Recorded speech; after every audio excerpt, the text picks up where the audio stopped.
کہا جاتا تھا کہ matter can not be created nor it can be destroyed, اور یہ پھر حقیقت آہستہ آہستہ آہستہ آہستہ سامنے آتی گئی. آپ دیکھیں اللہ نے اتنی معمولی مثال دی ہے مکھی کی. مکھی جب مشرک مذاہب کے اندر کھانے رکھے جاتے ہیں بتوں کے سامنے، تو اس کے سامنے کھانے کے اوپر مکھیاں آ کر بیٹھتی ہیں، اور کہا گیا کہ جو تمہارے فالس گاڈ ہیں، جو تمہارے معبود ہیں، جو تمہارے جھوٹے خدا ہیں، ان میں اتنی طاقت بھی نہیں ہوتی کہ اپنے کھانوں سے اس مکھی کو ہٹا سکیں. مکھی سے بھی زیادہ کمزور ہے. تو جس سے معاملے میں تم شرک کر رہے ہو، تم اس کو کیا سمجھ رہے ہو؟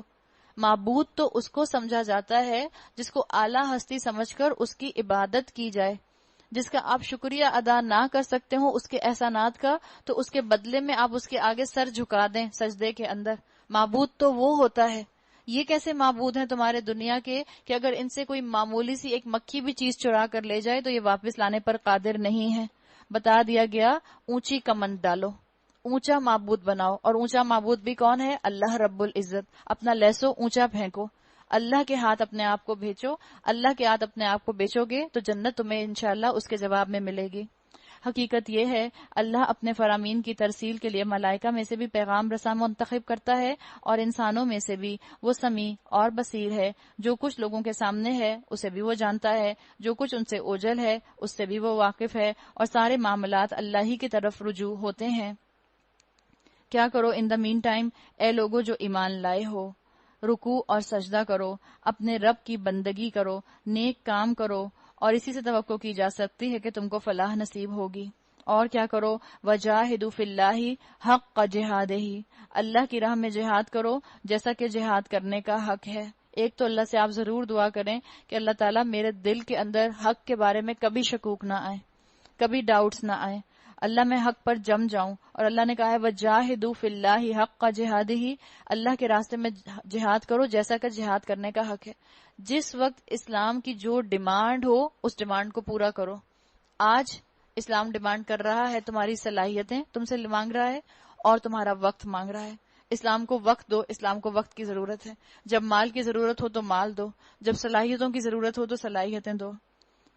هو اجتباکم، اس نے تمہیں چن لیا ہے. وما جعل علیکم فی دین من حرج، اس نے تمہارے دین میں کوئی تنگی نہیں رکھی. اللہ نے کہا ہے وما جعل علیکم فی دین من حرج، اللہ نے دین کو کوئی مشکل چیز نہیں بنایا، کوئی تنگی والی چیز نہیں بنایا. تو پھر آپ اور میں کیوں یہ سمجھتے ہیں کہ دین پر پورے کا پورا عمل کرنا شروع کریں گے تو مشکل آ جائے گی؟ یاد رکھیں دین بہت پریکٹیکل ہے. ماں باپ کی فرما برداری کرنا عین فطرت کی علامت ہے، اگر وہ فطرت پرورٹ نہیں ہوئی کلوز ٹو نیچر ہے. لیکن آپ کا اور میرا ماحول اگر ایسا ہو کہ جو ماحول ہی گناہوں سے بھرا ہوا ہو، جو گناہوں کے لیے کنڈیوسو ہو، نیکیوں کے لیے ایکسیپٹیبل نہ ہو، وہاں پر انسان سمجھتا ہے کہ دین پر چلنا میرے لیے بہت مشکل ہے، میرے گلے میں توق پڑ جائے گا، میری زندگی تنگ ہو جائے گی. اللہ نے کہا ہے جب آپ کو اللہ کے کسی حکم کو ماننے کے لیے مشکل آئے، جب شیطان آپ کے دل میں اڑنگے ڈالے، جب شیطان آپ کو بہکائے، آپ کے دل میں وسوسہ ڈالے کہ دین کا یہ حکم تم مان نہیں سکتی، آپ کی یہی آیت پڑھ لیا کریں وما جعل علیکم فی دین من حرج، اللہ نے تمہارے دین میں کوئی تنگی نہیں رکھی. نکاح سنت کے مطابق آسان، موت کے موقعوں کو، موت کے آداب کو انہی طرح سے لازم رکھو جیسا اللہ کے رسول بتا کے گئے، آسانی ہی آسانی. مشکلات میں کیا عمل کرو اور کیا عمل نہ کرو، آسانی ہی آسانی. مشکلات کے اندر کس کی طرف رجوع کرو، کس سے دعائیں مانگو، کس سے اپنا اپروول چاہو، آسانی ہی آسانی اگر تم دین کی طرف دیکھو گے. اللہ نے کہا ہے اللہ نے اس دین کو سخت نہیں بنایا، تم کیوں سمجھتے ہو؟ اللہ میرے اور آپ کے دل کی پکار سمجھ لیتا ہے. آپ کے اور میرے دل کے اندر اللہ ہونا چاہیے، اللہ کی محبت ہونی چاہیے، عشق رسول صلی اللہ علیہ وسلم ہونا چاہیے، اور عشق رسول وہ والا جو آپ کو اور مجھے سنتوں کو زندہ کرنے والا بنا دے. کسی نے کہا لا مقصود الا اللہ، لا مطلوب الا اللہ، لا محبوب الا اللہ. کوئی چیز آپ کو اور مجھے اللہ سے بڑھ کر محبوب نہ ہو، کوئی چیز میرا اور آپ کا اللہ سے بڑھ کر مقصد نہ بننے پائے، کوئی چیز مجھے اور آپ کو اللہ سے بڑھ کر مطلوب نہ ہو، اللہ کی رضا مجھے مطلوب ہو. ہر عمل کے لیے دعا کیا کریں اللہ اسے قبول کر لے، اللہ مجھ سے راضی ہو جا، اللہ اس کو قبول کر لے، اللہ مجھ سے راضی ہو جا. اللہ نے کیا کہا کہ اللہ نے تمہارے دین میں کوئی تنگی نہیں بنائی. ملت ابیکم ابراہیم، یہ کون سا دین ہے؟ یہ تو تمہارے والد ابراہیم کا دین ہے. ہوا سماکم المسلمین، اس نے تمہارا نام رکھا ہے مسلمان. تم کون اپنے آپ کو کہتے ہو؟ حنفی، مالکی، شافعی، اور پھر اپنے خاندانوں کے نام سوچ لیں. ہم پنجابی، ہم سندھی، ہم بلوچی. اللہ نے کہا ہوا سماکم المسلمین، اللہ نے تمہارا نام مسلم رکھا ہے. آج ابراہیم علیہ السلام میں اور ہم میں صرف ایک چیز کامن رہ گئی، صرف ایک چیز، اور وہ ہے نام مسلم. اور وہ کامن چیز بھی ہم نے پولیوٹیڈ کر دی، یا تو اپنی کاسٹ کے نام لگا لگا کے، یا ہم نے اپنے قومیت کا نعرہ لگا کے، یا ہم نے اسکول آف تھاٹس کا نعرہ لگا کے اپنے اس نام کی کامن چیز کو بھی الگ الگ کر لیا. حقیقت ہے کہ جب آپ اس آیت کو پڑھتے ہیں تو آپ کے دل کے اندر شرم پیدا ہوتی ہے کہ ہم تو نام کے مسلمان بھی نہیں رہے. اللہ کو مجھ سے کتنی ایکسپیکٹیشنز تھیں. اللہ نے کہا تھا ہوا سماکم المسلمین، اللہ نے میرا نام رکھا ہے مسلمان، اللہ نے مجھے بنایا ہے مسلمان، اللہ نے پیدا کیا مجھے مسلمان گھرانے کے اندر. اللہ مجھے کسی نان مسلم گھرانے میں پیدا کر دیتا تو میں کیا کر لیتی. کتنا بڑا احسان کہ اس نے مجھے مسلمان گھرانے میں پیدا کیا. اس احسان کا میں اور آپ ذرا بھی حق ادا کرنے کی کوشش نہیں کریں گے. اس احسان کے بعد ہم اللہ کی کتاب کا حق ادا کرنے کی کوشش نہیں کریں گے. آپ اور میں اللہ کی طرف مڑ کر دیکھنا گوارا نہیں کرتے. اللہ کی کتاب کی پکار آتی رہتی ہے، اے مسلمانوں، اے ایمان لانے والو، یا ایھا الذین آمنو. اللہ پکارتا رہتا ہے اے لوگوں جو ایمان لائے ہو. کہاں ہیں یہ سب لوگ؟ غافل، یا سو رہے ہیں یا کھو رہے ہیں. اپنا ایمان کھو رہے ہیں اور سو رہے ہیں، تو اپنی دنیا کے جو اوقات ہیں اس سے بھی غافل ہو کر اس کو بھی ضائع کر رہے ہیں. اللہ نے پہلے بھی تمہارا نام مسلم رکھا تھا اور اس قرآن میں بھی تمہارا یہی نام ہے. حق کا اعتراف کرو، حق کا اعلان کرو، حق پر عمل کرو، حق کی جد و جہد کرو. یہ ہے آپ کا اور میرا جہاد. اپنے ہی گھروں کے اندر رہتے ہوئے، اپنی ہی پرسنالٹیز کے ساتھ، اپنی ہی کوالٹیز کے ساتھ، اپنی ہی کوالیفیکیشنز کے ساتھ، اپنے ہی رشتہ داروں کے ساتھ مجھے اور آپ کو یہ کام کرنا ہے. حق کو پہچان کر حق کی آواز کو بلند کرنا ہے، حق کو علم میں بدلنا ہے، علم کو عمل میں بدلنا ہے، اور پھر اس کو آگے لوگوں تک پہنچانا ہے. کیوں؟ اللہ نے بتا دیا من قبل وفی ھذا لیکون الرسول شہیدا علیکم، تاکہ رسول تم پر گواہ ہوں. اور کیا ہو؟ وَتَكُونُوا شُهَدَاءَ عَلَى النَّاسِ، اور تم لوگوں پر گواہ ہو. اتنی بڑی ذمہ داری آپ کے اور میرے کندھوں پر ہے، ہم آرام سے کیسے بیٹھ سکتے ہیں؟ ہم اپنے گھروں کے اندر صرف اور صرف اپنی ذمہ داریاں کیسے ادا کر سکتے ہیں؟ شہادت علی الناس کی ذمہ داری آپ کے اور میرے کندھوں پر ہے. اور جس جس کے کان پر یہ بات پڑ گئی اس کے کندھوں پر یہ ذمہ داری آ گئی. چاہے آپ کی عمر 12 سال ہے، چاہے آپ کی عمر 15 سال ہے، چاہے آپ کی عمر 20 سال ہے، چاہے آپ کی عمر 40 سال ہے. کسی ملا کی ضرورت نہیں ہے آپ کو کہ آپ کہیں کہ یہ میری ذمہ داری نہیں، اس کی ذمہ داری ہے. وہ درس دینے والی خاتون ہے نا، ان کی ذمہ داری ہے. وہ جو سعودی عرب والے ہیں ان کی ذمہ داری ہے. وہ جو انڈونیشیا اور ملیشیا کے اندر مسلمان بیٹھے ہیں ان کی ذمہ داری ہے. نہیں، شہادت علی الناس کی ذمہ داری اللہ نے کہا وَتَكُونُوا، تاکہ تم ہو جاؤ شہداء، گواہ، علی الناس، لوگوں کے اوپر. تم سب، اللہ نے کہہ دیا، تاکہ تم سب لوگوں کے اوپر گواہ بن جاؤ. آج کتنے لوگوں کو قرآن کا ترجمہ آتا ہے؟ آج کتنے لوگوں کو قرآن کی تلاوت سن کر قرآن کا فہم مل جاتا ہے؟ کتنا کام کرنے کی ضرورت ہے. پڑھے لکھے مسلمانوں کو اس دین کے علم کو تھامنے کی ضرورت ہے. جن کے پاس بڑی بڑی ڈگریاں ہیں اللہ ان سے سخت سوال کرے گا. اپنے ذہن کو، اپنے عقل کو، اپنے شعور کو، اپنے سینسز کو، اپنے گرے میٹر کو اللہ کے علم کو حاصل کرنے کے لیے نہیں استعمال کیا. تمہیں تو میں نے مسلمان بنایا تھا، تو کیا کرو؟ کیسے کرنا ہے یہ کام؟ اللہ نے طریقہ بھی بتا دیا. نماز قائم کرو، زکوٰۃ دو، اللہ سے وابستہ ہو جاؤ. وَاعْتَصِمُوا بِاللَّهِ، اللہ سے لپٹ جاؤ. اللہ سے لپٹنے کا مطلب اللہ کی کتاب سے لپٹ جاؤ. اللہ کی کتاب سے لپٹو گے، اللہ کے احکامات کو مان لو گے. اللہ کے احکامات کو مانو گے، اللہ کے قریب ہو جاؤ گے. اللہ کے قریب ہوگے تو وَاعْتَصِمُوا بِاللَّهِ کی کیٹیگری میں آ جاؤ گے. ہوا مولاکم، وہی تو تمہارا مولا ہے. اللہ کے ساتھ اپنا ایک ذہنی رابطہ تو بناؤ، ایموشنل بانڈنگ تو ڈیولپ کرو. اللہ کے ساتھ تمہارے جذبات تو اٹیچ ہوں. فنعم المولا ونعم النصیر، بہت ہی اچھا مولا ہے اور بہت ہی اچھا مددگار. کس کا دل نہیں چاہے گا کہ وہ اللہ کا ولی نہ بنے؟ ہم سب کے دل میں تمنا آ رہی ہے ان آیات کو پڑھ کے کہ اللہ ہمیں اپنا ولی بنا لے. اللہ ہمیں قرآن کے ساتھ جڑ جانے والا بنا لے. اللہ ہمیں اپنی زندگیوں میں سے اتنا وقت نکالنے کی توفیق عطا فرما دے کہ ہم اپنی زندگیوں میں قرآن کے علم کو لے کر آ جائیں. اللہ میرا اور آپ کا بہترین مولا اور بہترین مددگار ہے. اب اللہ کو ولی وہی سمجھے گا جو اللہ کی خاطر حق کی طرف آ جائے گا اور حق کے ساتھ جڑ جائے گا. ابراہیم علیہ السلام کا نام لے کر اللہ تعالیٰ نے بتا دیا کہ یہ تمہارے ہی باپ کا ہیریٹیج ہے. اور یاد رکھو تمہیں چوائس نہیں دی گئی کہ چاہو تو اس کام کو اپناؤ، شہادت الناس کے کریئر کو اپناؤ، اور چاہو تو نیگلیکٹ کر دو. اس کو بیک برنر پر نہیں رکھنا. جیسے اپنے دنیا کے کریئر اپناتے ہو اسی طرح سے اس کریئر کو بھی اپنانے کی فکر کرو. سورۃ المومنون 18واں پارہ ہے، مکی سورت ہے. بسم اللہ الرحمن الرحیم. قد افلح المؤمنون الذین هم فی صلاتهم خاشعون والذین هم عن اللغو معرضون والذین هم للزکاة فاعلون والذین هم لفروجهم حافظون الا على ازواجهم او ما ملکت ایمانهم فانهم غیر ملومین. یقیناً فلاح پائی ہے ایمان لانے والوں نے. قد افلح المؤمنون، اگر آپ اس کو لینگویج کے پوائنٹ آف ویو سے سمجھیں تو یہاں ترجمہ آتا ہے یقیناً فلاح پا چکے مومن. ایک کام ہو چکا، کمپلیشن ہو گئی، مومنین کو فلاح مل چکی. اس انداز میں اللہ تعالیٰ نے بات کی ہے.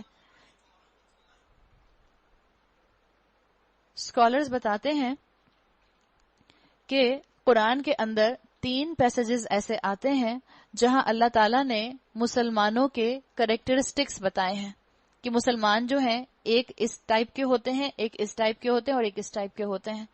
ایک جو بتایا مسلمانوں کے اعلیٰ درجے میں، ہم منافقین کی بات نہیں کریں اس وقت، مومنین کی بات کریں. ایک لیول ہوتا ہے مسلمانوں کا بالکل بیئر منیمم عمل کرنے والا. وہ پیسج آپ کو ملتا ہے سورہ معارج کے اندر، آگے آئے گا انشاءاللہ، جہاں بیئر منیمم مسلمانوں کے عمل کرنے کی کریکٹرسٹکس بتا دی گئی. ایک بالکل کم سے کم عمل کرنے والا مسلمان کون ہوتا ہے اور اس کی کیا خوبیاں ہوتی ہیں وہ بیان کی گئی. پھر اس سے بڑھ کر جو مومن ہوتا ہے وہ کن خوبیوں کا مالک ہوتا ہے وہ اس پیسج میں آتا ہے سورہ مومنون کی شروع کی 10 آیات میں.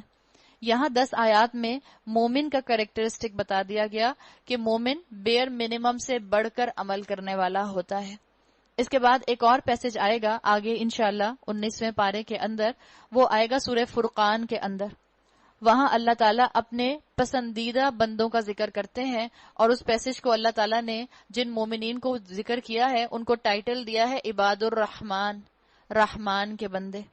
تو یہ 3 خاص اللہ تعالیٰ نے پیسجز اسکالرز کے مطابق بتائے ہیں کہ یہ سلیبس ہے ایک طرح کا کہ اگر آپ نے اپنے لیے کرائٹیریا ڈیولپ کرنا ہے تو آپ پہلے سورہ معارج کی کیٹیگری پر آئیے، پھر آپ سورۃ المومنون کی کیٹیگری پر آئیے، اور اس کے بعد آپ اور اپنے ایمان کو اپلفٹ کرنا چاہتے ہیں تو پھر آپ آئیے عباد الرحمن کی کیٹیگری کے اوپر جو سورہ فرقان میں آتا ہے. یہاں بتایا گیا مومنوں کے بارے میں قد افلح المومنون، مومنین فلاح پا چکے. افلاح کا مطلب ہوتا ہے کسی کام کو بہت محنت کر کے حاصل کرنا. اس لفظ کا روٹ ورڈ ہے فا لام ہا، فلاح. فلاح کہتے ہیں کسی چیز کو پھاڑ کر کوئی چیز نکال لینا، کسی چیز میں سے اس کے لٹرل میننگز ہوتے ہیں. فلاح کامیابی کو بھی کہتے ہیں، اور اگر آپ اس کو اور زیادہ اس کے روٹ کے قریب جا کے میننگز دیکھتے ہیں تو مطلب ہوتا ہے کہ کسی چیز کو پھاڑ کر اس میں سے وہ چیز نکال لینا. فلاح عربی زبان میں فارمر کو کہتے ہیں، کسان کو کہتے ہیں. اس لیے کہ کسان کیا کرتا ہے، کسان زمین کو پلاؤ کرتا ہے، اس کو گوڈی کرتا ہے، اس میں ہل چلاتا ہے، اس کو نرم کرتا ہے، پھر اس کے بعد اس کے اندر جو ہے اپنا بیج ڈالتا ہے تاکہ اس کی فصل جو ہے وہ لہلہاتی ہوئی نکلے. تو افلاح کا مطلب ہوتا ہے بہت محنت کے بعد کسی چیز کو حاصل کرنا. فلاح پھر وہ کامیابی ڈکلیئر ہو گئی اسلام کے اندر جس کو بہت محنت کے بعد حاصل کیا جائے. تو اللہ تعالیٰ نے کہا جو مومنین ہیں انہوں نے بہت محنت کر کے، بہت قربانیاں دے کر، بہت ایفرٹس کر کے یہ فلاح، یہ الٹیمیٹ سکسیس حاصل کر لی. اور پھر اللہ تعالیٰ نے ان کی صفات بیان کی کہ وہ کیا کرتے ہیں، کیا ان کی صفات ہیں، جو اپنی نمازوں میں خشوع اختیار کرتے ہیں. خشوع، خا شین عین اس کا روٹ ورڈ ہے. خشع اس کا مطلب ہوتا ہے ایسا خوف جو آپ اپنے جسم کے مسلز پر محسوس کریں. خشیت کہتے ہیں ہم. خشیت کیا ہوتا ہے؟ آپ کے جسم کے اوپر جو خوف محسوس ہو اس کو خشیت بولتے ہیں. ایسا خوف جو آپ اپنے جسم پر محسوس کریں. حضرت علی رضی اللہ عنہ کے لیے آتا ہے کہ ان کی خشیت کی کیفیت نماز کے اندر اتنی زیادہ ہوتی تھی کہ جب نماز کی نیت کرتے تھے تو ان کا جسم کانپنا شروع کر دیا کرتا تھا، اس لیے کہ ان کو اللہ کے سامنے کھڑے ہونے کا خوف ہوا کرتا تھا کہ میں اللہ رب العزت کے سامنے کھڑا ہو کر اس سے بات کر رہا ہوں. تو خشوع جو وہ چیز جو آپ کو اور مجھے اپنے جسم پر محسوس ہو، یعنی آپ اور میں اپنے جسم پر اس کیفیت کو محسوس کریں کہ میں جس حالت میں عبادت کر رہی ہوں، اگر میں اللہ کو نہیں دیکھ رہی، اللہ تو مجھے دیکھ رہا ہے. پھر خشوع اس چیز کو بھی کہا جاتا ہے کہ جب مکمل طریقے سے نماز ادا کی جائے، یہ بھی نماز کا خشوع. ایک ہے نماز پڑھنا، خالی مسلین ہوتے ہیں نماز پڑھنے والے، ایک ہوتے ہیں نماز میں خشوع اختیار کرنے والے. تو یہ تھوڑا سا اپ گریڈڈ لیول ہے جو خشوع اختیار کرتے ہیں. جو خشوع اختیار کرتے ہیں وہ ادھوری نماز نہیں پڑھتے. جو خشوع اختیار کرتے ہیں وہ نماز میں چوری نہیں کرتے. نماز میں چوری، اللہ کے رسول صلی اللہ علیہ وسلم سے پوچھا گیا کہ نماز کی چوری کیا ہوتی ہے؟ آپ نے فرمایا جو رکوع اور سجدہ مکمل طریقے سے نہ کرے. یعنی ابھی کمر سیدھی طرح سے سیدھی بھی نہیں ہوئی تھی، پتہ چلا کہ دوبارہ سجدے میں چلے گئے. ابھی رکوع میں جھکے ہی تھے، اپنی کمر 90 ڈگری کے اینگل پر لائے ہی نہیں تھے، پتہ چلا قومے کے لیے دوبارہ کھڑے ہو گئے. یہ ہوتا ہے بغیر خشوع کے نماز پڑھنا. خشوع ایک ایک نماز کے رکن کو بہت ہی احترام اور اطمینان کے ساتھ کرنا. پھر جو نماز میں قرآن کی تلاوت کرنا یا جو تسبیحات کرنا وہ بہت خوبصورتی سے کرنا، یہ بھی خشوع کے اندر آتا ہے. پھر اوقات کی حفاظت کرنا، یہ بھی خشوع کے اندر آتا ہے. تو بتا دیا گیا کہ مومن جو ہوتے ہیں وہ نماز میں خشوع اختیار کرتے ہیں اور ان کی توجہ ساری کی ساری اپنے رب کی طرف ہوتی ہے.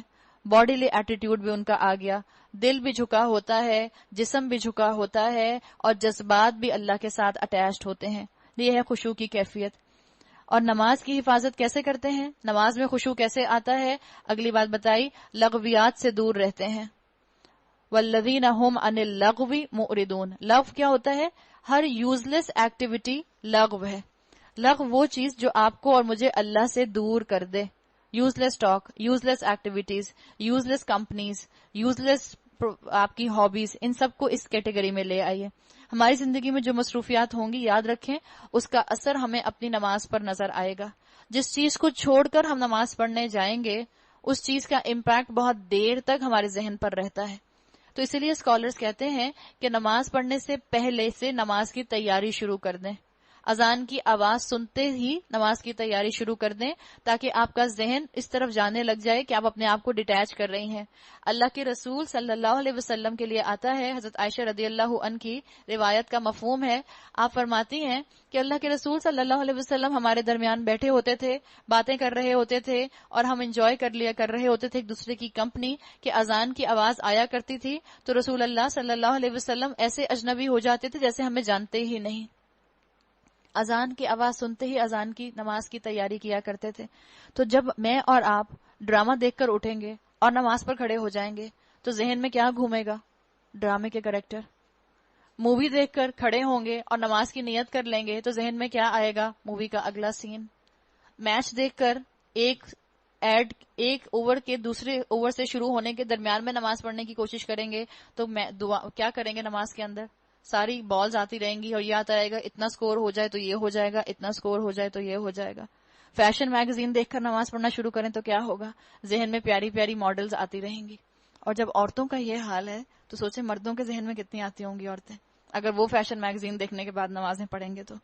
تو بتا دیا گیا کہ نماز میں دھیان جو ہے وہ پورے کا پورا اللہ کا بندہ اللہ کی طرف رکھتا ہے اور اس کے لیے اس کو تیاری کیسے کرنی ہوتی ہے کہ وہ اپنی زندگی میں لو کے اندر وقت نہیں گزارتا، یوز لیس ایکٹیویٹی نہیں کرتا. لغو چیزوں کے اندر یہ چیز بھی آ جائے گی کہ بے مقصد طریقے سے گھنٹوں فیس بک کے اوپر بیٹھے رہنا. کوئی لمٹ ہی نہیں ہے. ہم ہر جگہ ہم جب نماز پڑھنا شروع کرتے ہیں تو ٹائم دیکھ کر نماز پڑھنا شروع کرتے ہیں. جس دن 5 منٹ کی بجائے 7 منٹ نماز پڑھ لی اس دن کہتے ہیں آج میں نے بہت لمبی نماز پڑھی ہے. اور فیس بک کھولیں تو 1 گھنٹہ کہاں جاتا ہے آپ کو پتہ نہیں چلے گا.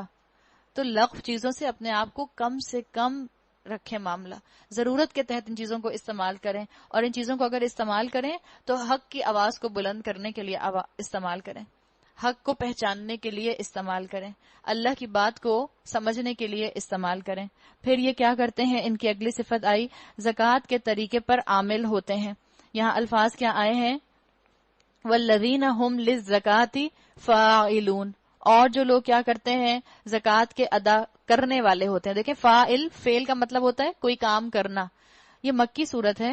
اسکالرز کہتے ہیں کہ جس وقت یہ صورت نازل ہوئی اس وقت زکوٰۃ کا پراپر سسٹم جو تھا، جو پراپر نصاب تھا، جو زکوٰۃ ہم ادا کرتے ہیں فرض عبادت کے طور پر، وہ ابھی نہیں آیا تھا. تو ان کے مطابق اس صورت کے اندر زکوٰۃ سے مراد جو ہے وہ تزکیہ ہے، انسان کا اپنا جسمانی تزکیہ اور اس کا ذہنی تزکیہ. اس کی طرف اشارہ کیا گیا ہے کہ زکوٰۃ تزکیہ کے روپ میں کرتے ہیں. مومن اپنے مال کے ساتھ ساتھ اپنے کردار کو بھی پاک رکھتا ہے. اور اس کا لنک کیسے بن رہا ہے لغویات سے؟ جب اپنے مال کو پاک رکھے گا، جب اپنے کردار کو پاک رکھے گا تو لغویات میں نہیں پڑے گا. اور کیا کرتے ہیں؟ اور جب لغویات میں بھی نہیں پڑتا اور اپنے مال کو غلط جگہ خرچ بھی نہیں کرتا، اپنے جسم کا بھی تزکیہ کرتا ہے، کلینزنگ کرتا ہے، تو پھر کیا؟ اپنی شرمگاہوں کی حفاظت کرتے ہیں، اپنے آپ کو ان چیزوں سے بالکل دور رکھتے ہیں جن چیزوں کے قریب جانے سے انسان آہستہ آہستہ زنا کے راستے پر چل سکتا ہے. ہم پیچھے پڑھ آئے سورہ بنی اسرائیل میں اللہ تعالیٰ نے فرمایا ہے وَلَا تَقْرَبُوا الزِّنَا، زنا کے قریب بھی مت جاؤ. تو یہ لوگ اپنی شرم گاہوں کی حفاظت کرنے والے ہوتے ہیں سوائے اپنی بیویوں کے اور ان عورتوں کے جو ان کی ملک یمین میں ہوں، یعنی نکاح کے دائرے کے اندر ہی اپنی شرمگاہ کا استعمال کرتے ہیں یا ملک یمین کے لیے، جس کا ذکر ہم پڑھ آئے ہیں.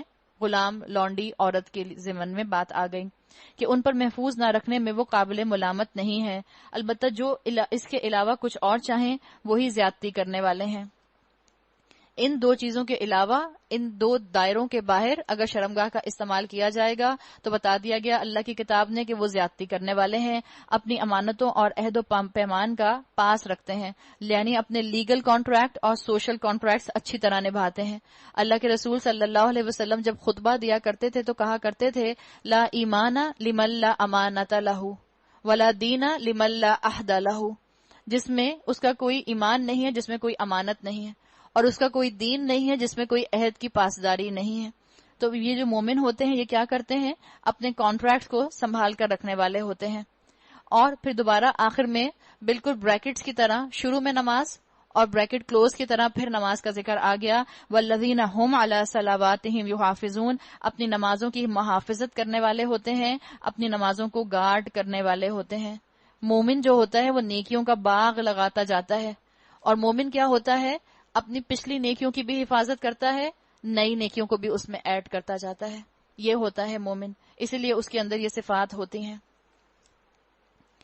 اولئک هم الوارثون، یہی وہ لوگ ہیں جو وارث ہیں، جو میراث میں فردوس پائیں گے اور اس میں ہمیشہ رہیں گے.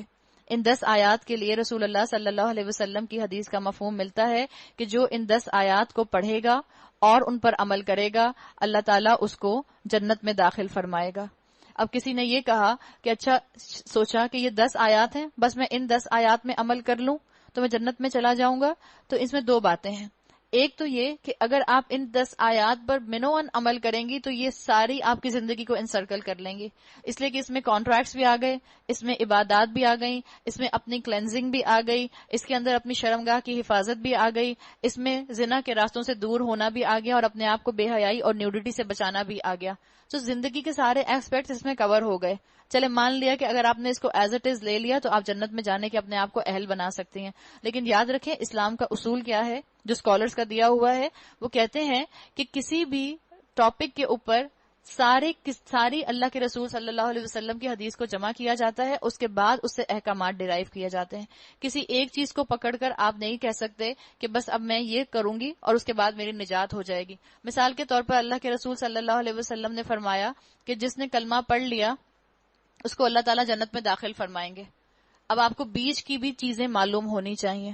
جس نے کلمے کے تقاضے پورے نہ کیے وہ اپنے حصے کی سزا بھگتے گا.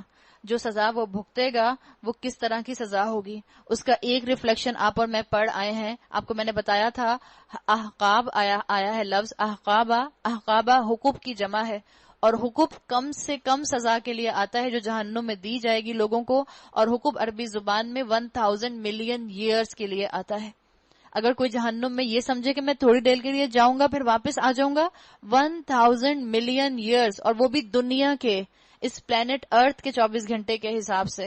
تو کوئی آسان کام نہیں ہے اس جہنم میں جانا اور پھر اس کے بعد اس سے واپس آ جانا اور اس کے بعد پھر ڈسٹارٹڈ چہرہ لے کر جنت میں جانا، تاکہ نشانی رہے اس بندے کے اوپر کہ یہ جہنم زدہ تھا اور اس کے بعد اس کو وہاں سے اپ گریڈ کر کے اب جنت میں لایا گیا ہے.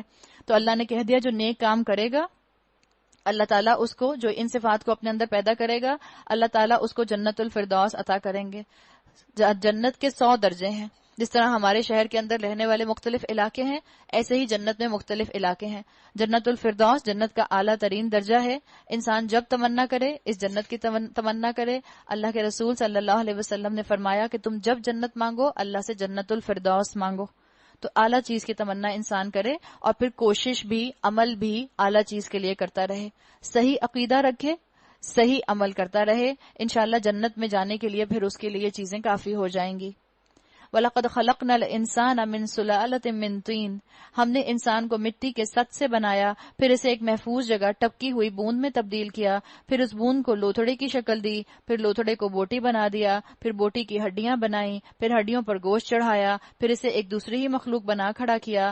بس بڑا ہی بابرکت ہے اللہ، سب کاریگروں سے اچھا کاریگر. پھر اس کے بعد تم کو ضرور مرنا ہے، پھر قیامت کے روز یقیناً تم اٹھائے جاؤ گے. بتا دیا گیا کہ اللہ نے تمہیں کتنی عاجزی والی فارم سے پیدا کیا ہے. اگر آپ نے کبھی فیٹس کی تصویریں دیکھی ہوں، الٹرا ساؤنڈ کی، کلرڈ الٹرا ساؤنڈ کی، یا جو ویسے وہ جو گرافک پکچرز بناتے ہیں یا جو فیٹوسکوپ سے پکچرز لی جاتی ہیں، تو آپ کو محسوس ہوگا کہ بڑی عاجزی والی پوزیشن کے اندر فیٹس ہوتا ہے. سر جھکا ہوا اور آنکھیں ویسے ہی بند ہوتی ہیں اور بالکل ایک عاجزی والی سچویشن ہوتی ہے. تو اللہ نے کہا اپنی اس عاجزی کو اپنی زندگی کے اندر بھی قائم رکھنا تو تمہیں فائدہ ہوگا. تمہارے اوپر ہم نے 7 آسمان بنائے، تمہارے اوپر ہم نے 7 راستے بنائے. تخلیق کے کام سے ہم کچھ ناواقف نہ تھے، اور آسمان سے ہم نے ٹھیک حساب کے مطابق ایک خاص مقدار میں پانی اتارا اور اس کو زمین میں ٹھہرا دیا. ہم اسے جس طرح چاہیں غائب کر سکتے ہیں. پھر اس پانی کے ذریعے سے ہم نے تمہارے لیے کھجور اور انگور کے باغ پیدا کر دیے. تمہارے لیے ان باغوں میں بہت سے لذیذ پھل ہیں اور تم ان سے روزی حاصل کرتے ہو. اللہ تعالیٰ نے بتا دیا کہ اللہ تعالیٰ نے تمہیں کتنے مزے کے پھل دیے. دیکھو ہر سیزن میں اللہ اس ملک کے اندر کتنے طرح کے پھل لے کر آتا ہے. ایسا نہیں ہوتا کہ آپ کو گرمیوں میں صرف اور صرف ریڑیوں کے اوپر آم ہی نظر آتے ہیں، بس سب پیلے پیلے پیلے پیلے آم ہے، انگور ہے، آلو بخارے ہیں، خوبانی ہے، خربوزہ ہے، تربوز ہے. آپ گنتے جائیں اور اللہ کی نعمتوں کو آپ انجوائے کرتے جائیں. اور اللہ نے ایک ایک پھل کے اندر شاندار ذائقہ رکھ دیا ہے. اللہ نے کلر بھی ان کو دے دیا تاکہ ہماری سینسز سیٹسفائیڈ ہوں، اور اللہ نے ان کو ذائقہ بھی دے دیا. تو اللہ نے کہا کہ اسی طرح اپنی سینسز کو، جن کو تمہیں سیٹسفیکشن ملتا ہے ان پھلوں کو کھا کے، جن سے تمہیں طاقت ملتی ہے ان پھلوں کو استعمال کر کے، ان کو اللہ کی فرما برداری میں لگائیں. دیکھیں انسان نے بھی تو رنگ برنگی ٹیبلٹس بنائی نا، ملٹی وائٹامنس کی. کوئی گرین کلر کی ہے، کوئی اورنج کلر کی ہے، کوئی ریڈ کلر کی ہے، اور کھائیں تو کتنی بد ذائقہ ہوتی ہیں. ان میں سے اکثر آئرن ٹیبلٹس تو کھانے کے بعد انسان کی حالت ہی بری رہتی ہے. کسی کو تو نوزیا ہوتا رہتا ہے، کسی کو کانسٹیپیشن ہو جائے گی، کسی کے پیٹ میں درد رہے گا. کیسی ٹیبلٹ ہے؟ انسان نے بھی تو رنگ برنگی ٹیبلٹس بنانے کی کوشش کی، مگر اللہ کے بنائے ہوئے پھلوں کے رنگوں کا کوئی مقابلہ نہیں، اللہ کے بنائے ہوئے پھلوں کے ذائقے کا کوئی مقابلہ نہیں.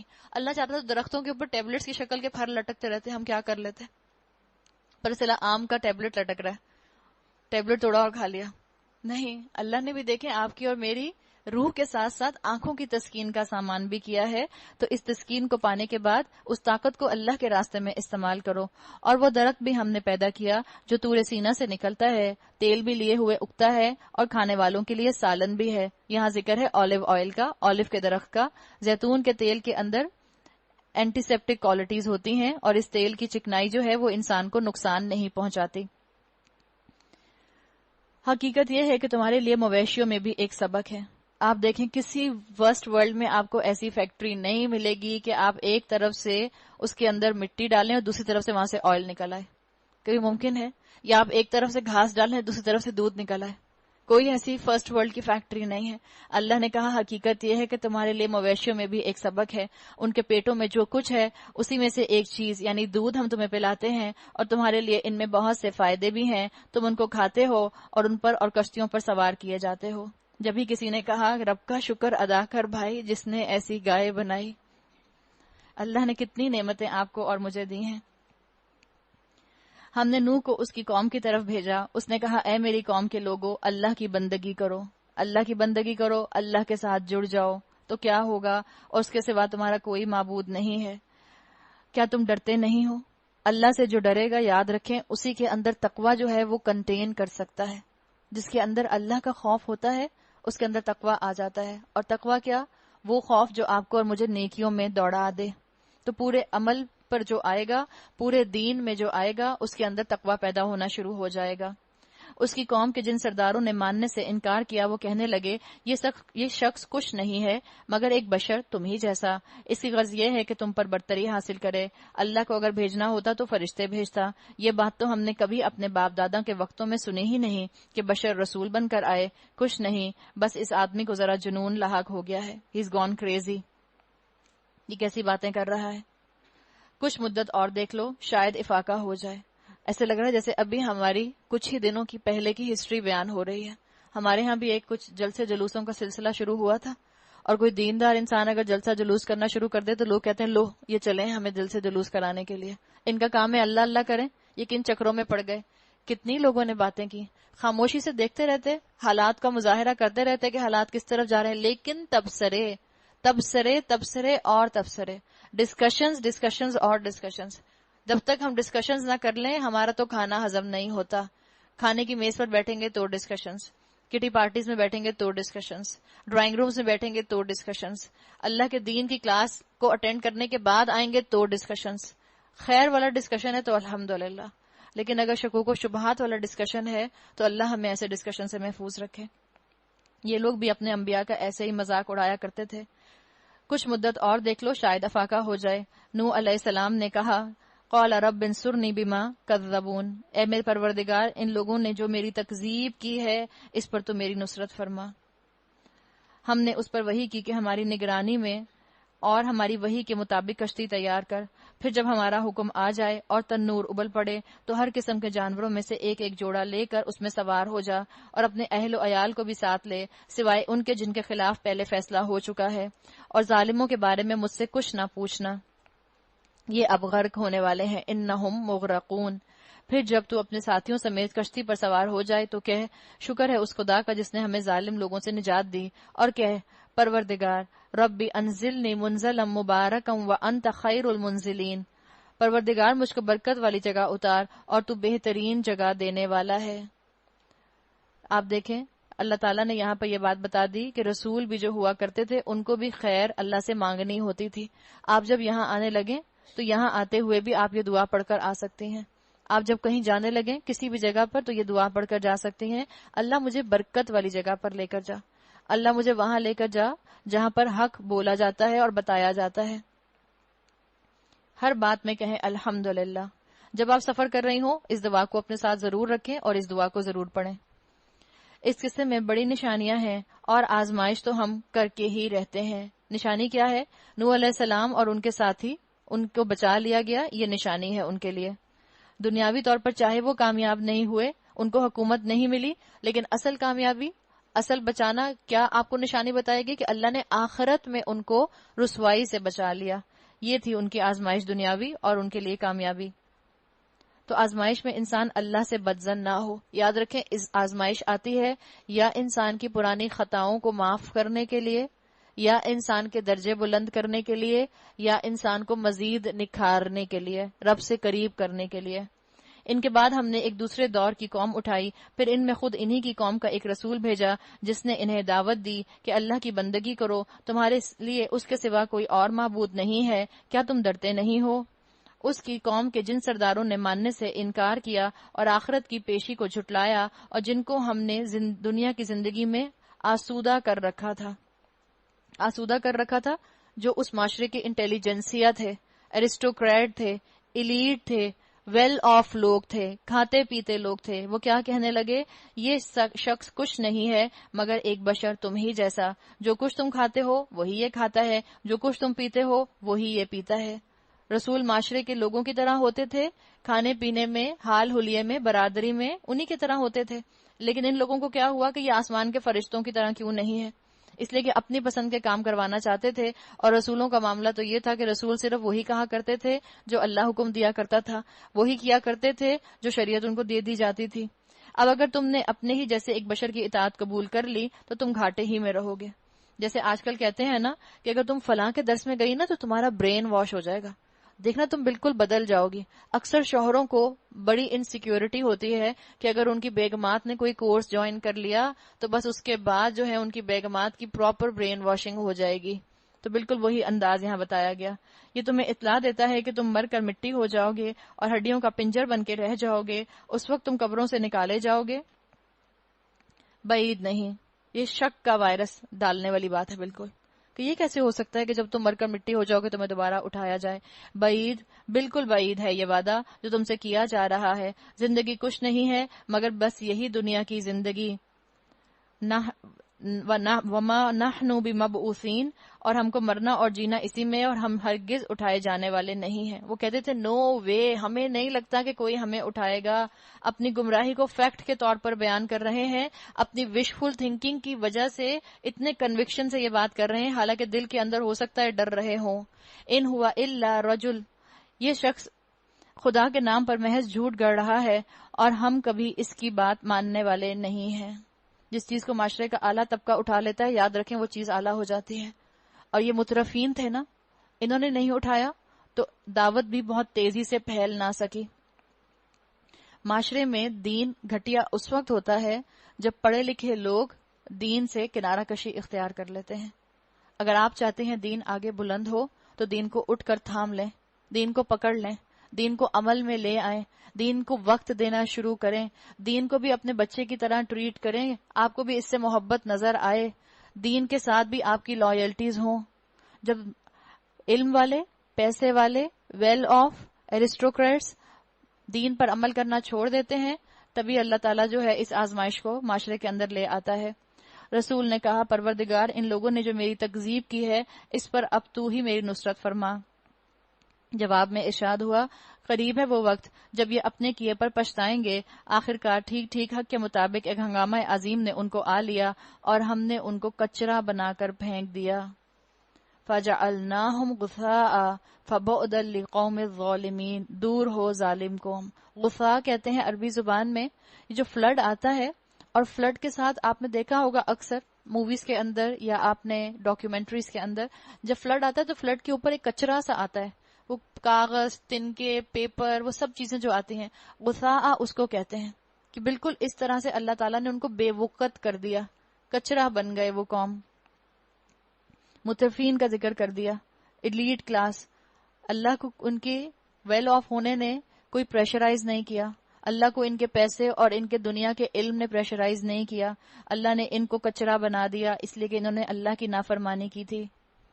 ہم کتنا اپنے آپ کو اہم سمجھ رہے ہیں ہم بھی دیکھ لیں، اور اگر ہم اپنے آپ کو بہت اہم سمجھتے ہیں، بہت اپنے آپ کو پڑھا لکھا سمجھتے ہیں، آپ کا اور میرا سوشل سٹیٹس ایلیٹ کلاس والا آتا ہے، تو سوچ لیں اگر اللہ کی نافرمانی اس سب کے باوجود کی تو کہیں اللہ مجھے اور آپ کو بھی کچرا نہ بنا دے۔ یہ بات مجھے اور آپ کو قرآن کی آیات سے ابھی سمجھ لینی چاہیے۔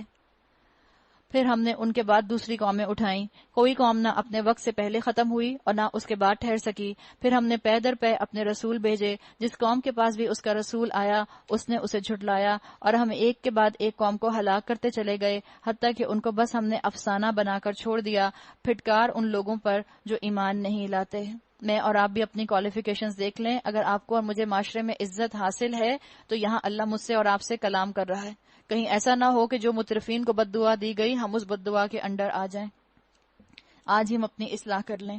پھر ہم نے موسیٰ اور اس کے بھائی ہارون کو اپنی نشانیوں اور کھلی سند کے ساتھ فرعون اور اس کے ایان سلطنت کی طرف بھیجا، مگر انہوں نے تکبر کیا اور بڑی دور کی لی، کہنے لگے کہ ہم اپنے ہی جیسے دو آدمیوں پر ایمان لے آئیں، اور آدمی بھی وہ جن کی قوم ہماری بندی ہے، یعنی موسیٰ علیہ السلام اور ہارون علیہ السلام کو کہہ رہے ہیں، کیونکہ دونوں کا تعلق بنی اسرائیلی سے تھا، تو کہہ رہے ہیں کہ ہم اپنے غلام قوم کے بندوں پر ایمان لے آئیں۔ بس انہوں نے دونوں کو جھٹلا دیا اور ہلاک ہونے والوں میں جا ملے، اور موسیٰ کو ہم نے کتاب عطا فرمائی تاکہ لوگ اس سے رہنمائی حاصل کریں۔ بالکل جیسے کہا جاتا ہے نا کہ بھئی ہم فرسٹ ورلڈ والے، ہم تھرڈ ورلڈ والوں کی بات کیسے مان لیں؟ ہم ان کے انڈر کیسے چلنا شروع کر دیں، ہم ان کے طور طریقے کیسے اپنا لیں. بالکل یہی انداز فرعونیوں کا تھا. کوئی فرق نہیں لگ رہا اتنے 1000 سال پہلے کی بات میں اور آج کی باتوں میں. اور ابن مریم اور اس کی ماں کو ہم نے ایک نشانی بنایا اور ان کو ایک سطح مرتفع پر رکھا جو اطمینان کی جگہ تھی، اور چشمے اس میں جاری کر دیے. یا ایھا الرسل، اے پیغمبرو، کلوا من الطیبات وعملوا صالحا، کھاؤ پاک چیزیں اور عمل کرو صالح، تم جو کچھ بھی کرتے ہو اس کو میں خوب جانتا ہوں. یہ اللہ کے پسندیدہ بندے ہیں، اللہ نے بتا دیا. ان کو بھی عمل کرنے کی طرف اللہ نے آگے سے آگے انسینٹیو دیا کہ عمل کرو. اور یہ تمہاری امت ایک ہی امت ہے، میں تمہارا رب ہوں، بس مجھی سے ڈرو. مگر بعد میں لوگوں نے اپنے دین کو آپس میں ٹکڑے ٹکڑے کر لیا، ہر گروہ کے پاس جو کچھ ہے اسی میں وہ مگن ہے. اچھا تو چھوڑو انہیں، ڈوبے رہیں اپنی غفلت میں ایک خاص وقت تک. اللہ نے کہا یہ اللہ کے ناپسندیدہ بندے ہیں، اللہ نے ان کو ڈھیل دی ہوئی ہے، چھوڑ دو ان کو، اللہ ان سے خود نبٹ لے گا. کیا یہ سمجھتے ہیں کہ ہم جو انہیں مال اور اولاد سے مدد دیے جا رہے ہیں تو گویا انہیں بھلائیاں دینے میں سرگرم ہیں؟ کیا یہ سمجھ رہے ہیں کہ جو اللہ نے دنیا کی بانگیں کھول دی ہیں، دنیا کی نعمتوں کو اللہ نے ان کے اوپر کھول دیا ہے، تو کیا یہ سب اس لیے کہ اللہ ان سے راضی ہے؟ نہیں، یہ اللہ کی طرف سے استدراج ہے، یہ اللہ کی طرف سے ڈھیل ہے، یہ اللہ گریجولی ان کو اپنی طرف کھینچ لے گا. نہیں، اصل معاملے کا انہیں شعور نہیں ہے. حقیقت میں جو لوگ اپنے رب کے خوف سے ڈرنے والے ہوتے ہیں، جو اپنے رب کی آیات پر ایمان لاتے ہیں، جو اپنے رب کے ساتھ کسی کو شریک نہیں کرتے، اور جن کا حال یہ ہے کہ دیتے ہیں تو جو کچھ بھی دیتے ہیں اور دل ان کے اس خیال سے کانپتے رہتے ہیں کہ ہمیں اپنے رب کی طرف پلٹنا ہے، وہ کیا کرتے ہیں؟ وہی بھلائیوں کی طرف دوڑنے والے ہیں. اولئک یسارعون فی الخیرات وہم لہا سابقون، اور سبقت کر کے انہیں پا لینے والے ہیں. بتا دیا گیا نیکیاں کرنے والے تو ڈرنے والے ہوتے ہیں، اللہ کی ربوبیت ان کے سامنے ہوتی ہے اس لیے وہ ڈرتے ہیں. ہم کسی شخص کو اس کی قدرت سے زیادہ تکلیف نہیں دیتے، اور ہمارے پاس ایک کتاب ہے. لیکن اللہ تعالیٰ نے کہا ہم وہی بھلائیوں کی طرف دوڑنے والے ہیں اور سبقت کر کے انہیں پا لینے والے ہیں. دین میں اللہ کے رسول صلی اللہ علیہ وسلم نے کہا کہ اپنے سے آگے والے کو دیکھو، سابقون الاولون کو دیکھیں وہ کس طرح سے عمل کر گئے. ہم بھی دیکھ لیں، ہم دین میں دوڑنے والے ہیں یا دین میں دوڑنے والوں کو دیکھنے والے ہیں، یا دین میں دوڑنے والوں کا مذاق اڑانے والے ہیں. ہم کمپٹیشن کرنے والے ہیں یا صرف سپیکٹیٹرز ہیں. اپنی اپنی زندگی پر ہم نظر ڈال کر دیکھ لیں، کیا ہم نیکی میں ریس لگانے والے لوگوں میں شامل ہیں؟ کیا ہم رسول کی اطاعت پر اپنی جان لگا دینے والوں میں شامل ہیں؟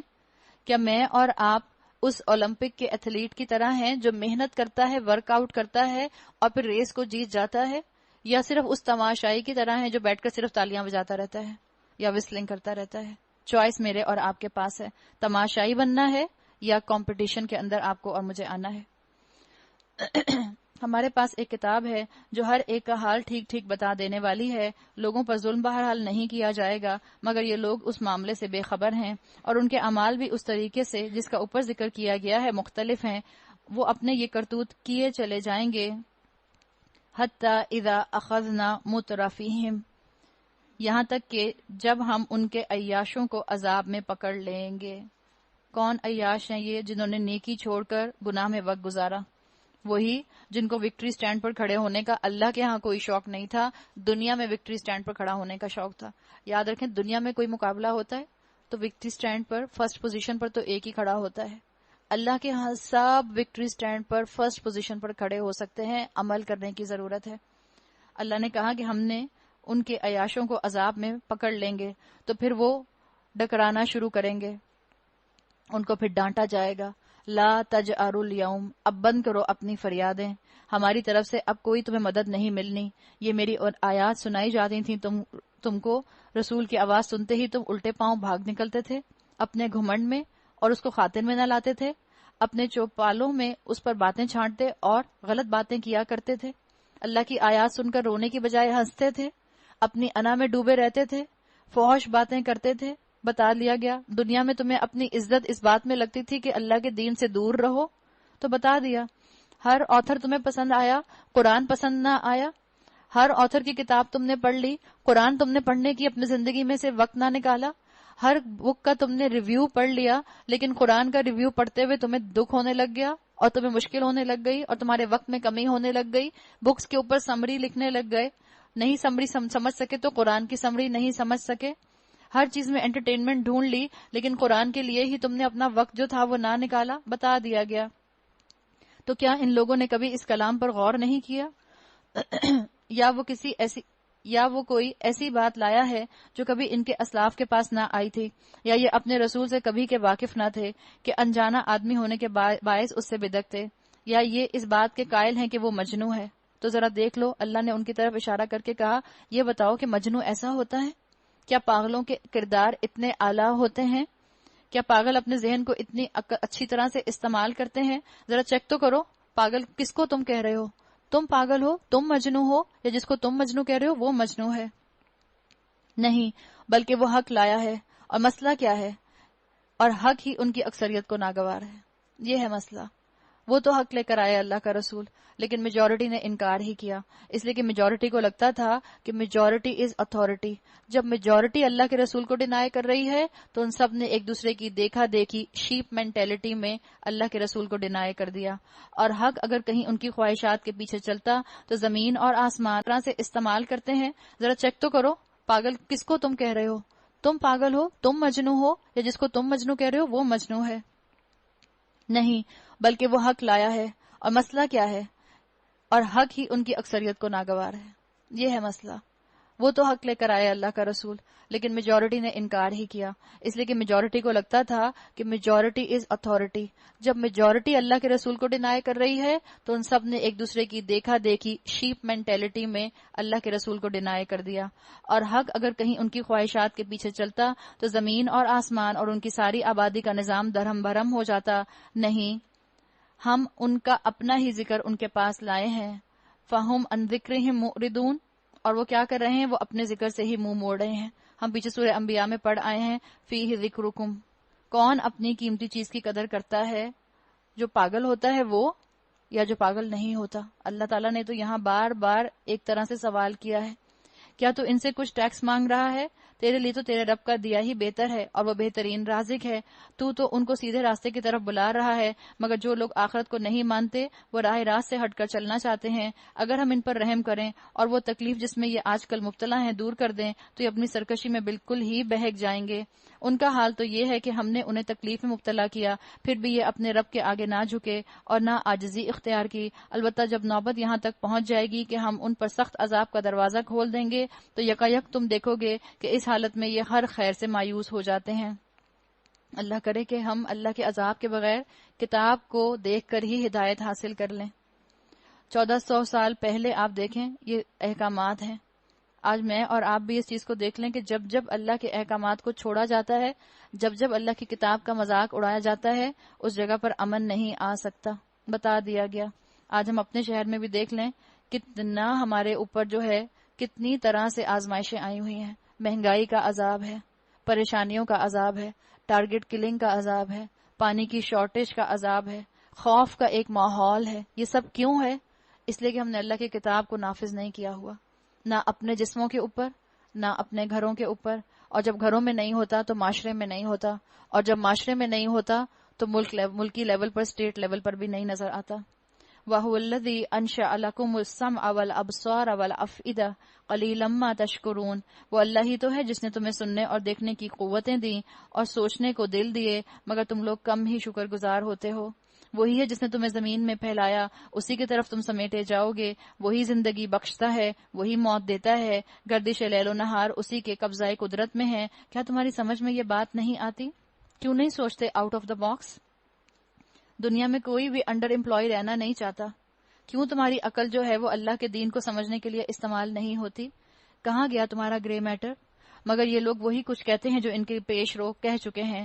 یہ کہتے ہیں اَإِذَا مِتْنَا وَكُنَّا تُرَابًا وَإِظَامًا أَإِنَّا لَمَبْعُوثُونَ. کہ جب ہم مر کر مٹی ہو جائیں گے اور ہڈیوں کا پنجر بن کر رہ جائیں گے تو پھر ہم کو زندہ کر کے اٹھایا جائے گا. ہم نے بھی یہ وعدے بہت سنے ہیں اور ہم سے پہلے ہمارے باپ دادا بھی سنتے رہے ہیں. یہ محض افسانہ پارینہ ہے، فولک لورز ہیں، پرانی کہانیاں ہیں. انہوں نے یہ کہا. ان سے کہو بتاؤ اگر تم جانتے ہو کہ یہ زمین اور اس کی ساری آبادی کس کی ہے؟ یہ ضرور کہیں گے اللہ کی. پھر تم ہوش میں کیوں نہیں آتے؟ ان سے پوچھو ساتوں آسمان اور عرش عظیم کا مالک کون ہے؟ یہ ضرور کہیں گے اللہ. پھر تم ڈرتے کیوں نہیں ہو؟ ان سے کہو بتاؤ اگر تم جانتے ہو کہ ہر چیز پر اقتدار کس کا ہے اور وہ کون ہے جو پناہ دیتا ہے اور اس کے مقابلے میں کوئی پناہ نہیں دیکھ سکتا. آپ دیکھیں جو اللہ کے عرش کی بات آئی، عرش عظیم متشابہات میں سے بھی ہے. اس طرح آپ نے اللہ کی متشابہات میں سے اللہ کی کرسی پڑھا ہے. آپ صلی اللہ علیہ وسلم کی حدیث کا مفہوم آتا ہے جس میں کہا گیا کہ اللہ کی کرسی ایسے ہے جیسے کہ آپ امیجن کریں کہ ایک کائنات کے اندر، بڑی سی کائنات کے اندر ایک رنگ ڈال دی جائے، اور اس رنگ کی جو کیفیت ہے وہ رنگ کی کیفیت صرف اللہ کی کرسی کی طرح کی ہے، اور باقی کائنات جو ہے وہ اللہ کے عرش کی طرح ہے.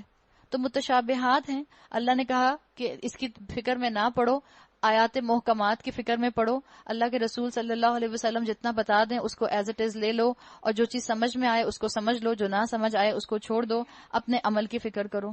یہ ضرور کہیں گے یہ بات تو اللہ ہی کے لیے ہے. پھر کہو کہاں سے تم لوگ دھوکہ کھا رہے ہو؟ جانتے ہو سب اللہ کا ہے تو پھر اللہ کی بات کیوں نہیں مانتے؟ بتاؤ کس کی باتوں میں آ رہے ہو؟ جو امر حق ہے وہ سب ان کے سامنے ہم لے آئے ہیں، اور کوئی شک نہیں کہ یہ لوگ جھوٹے ہیں.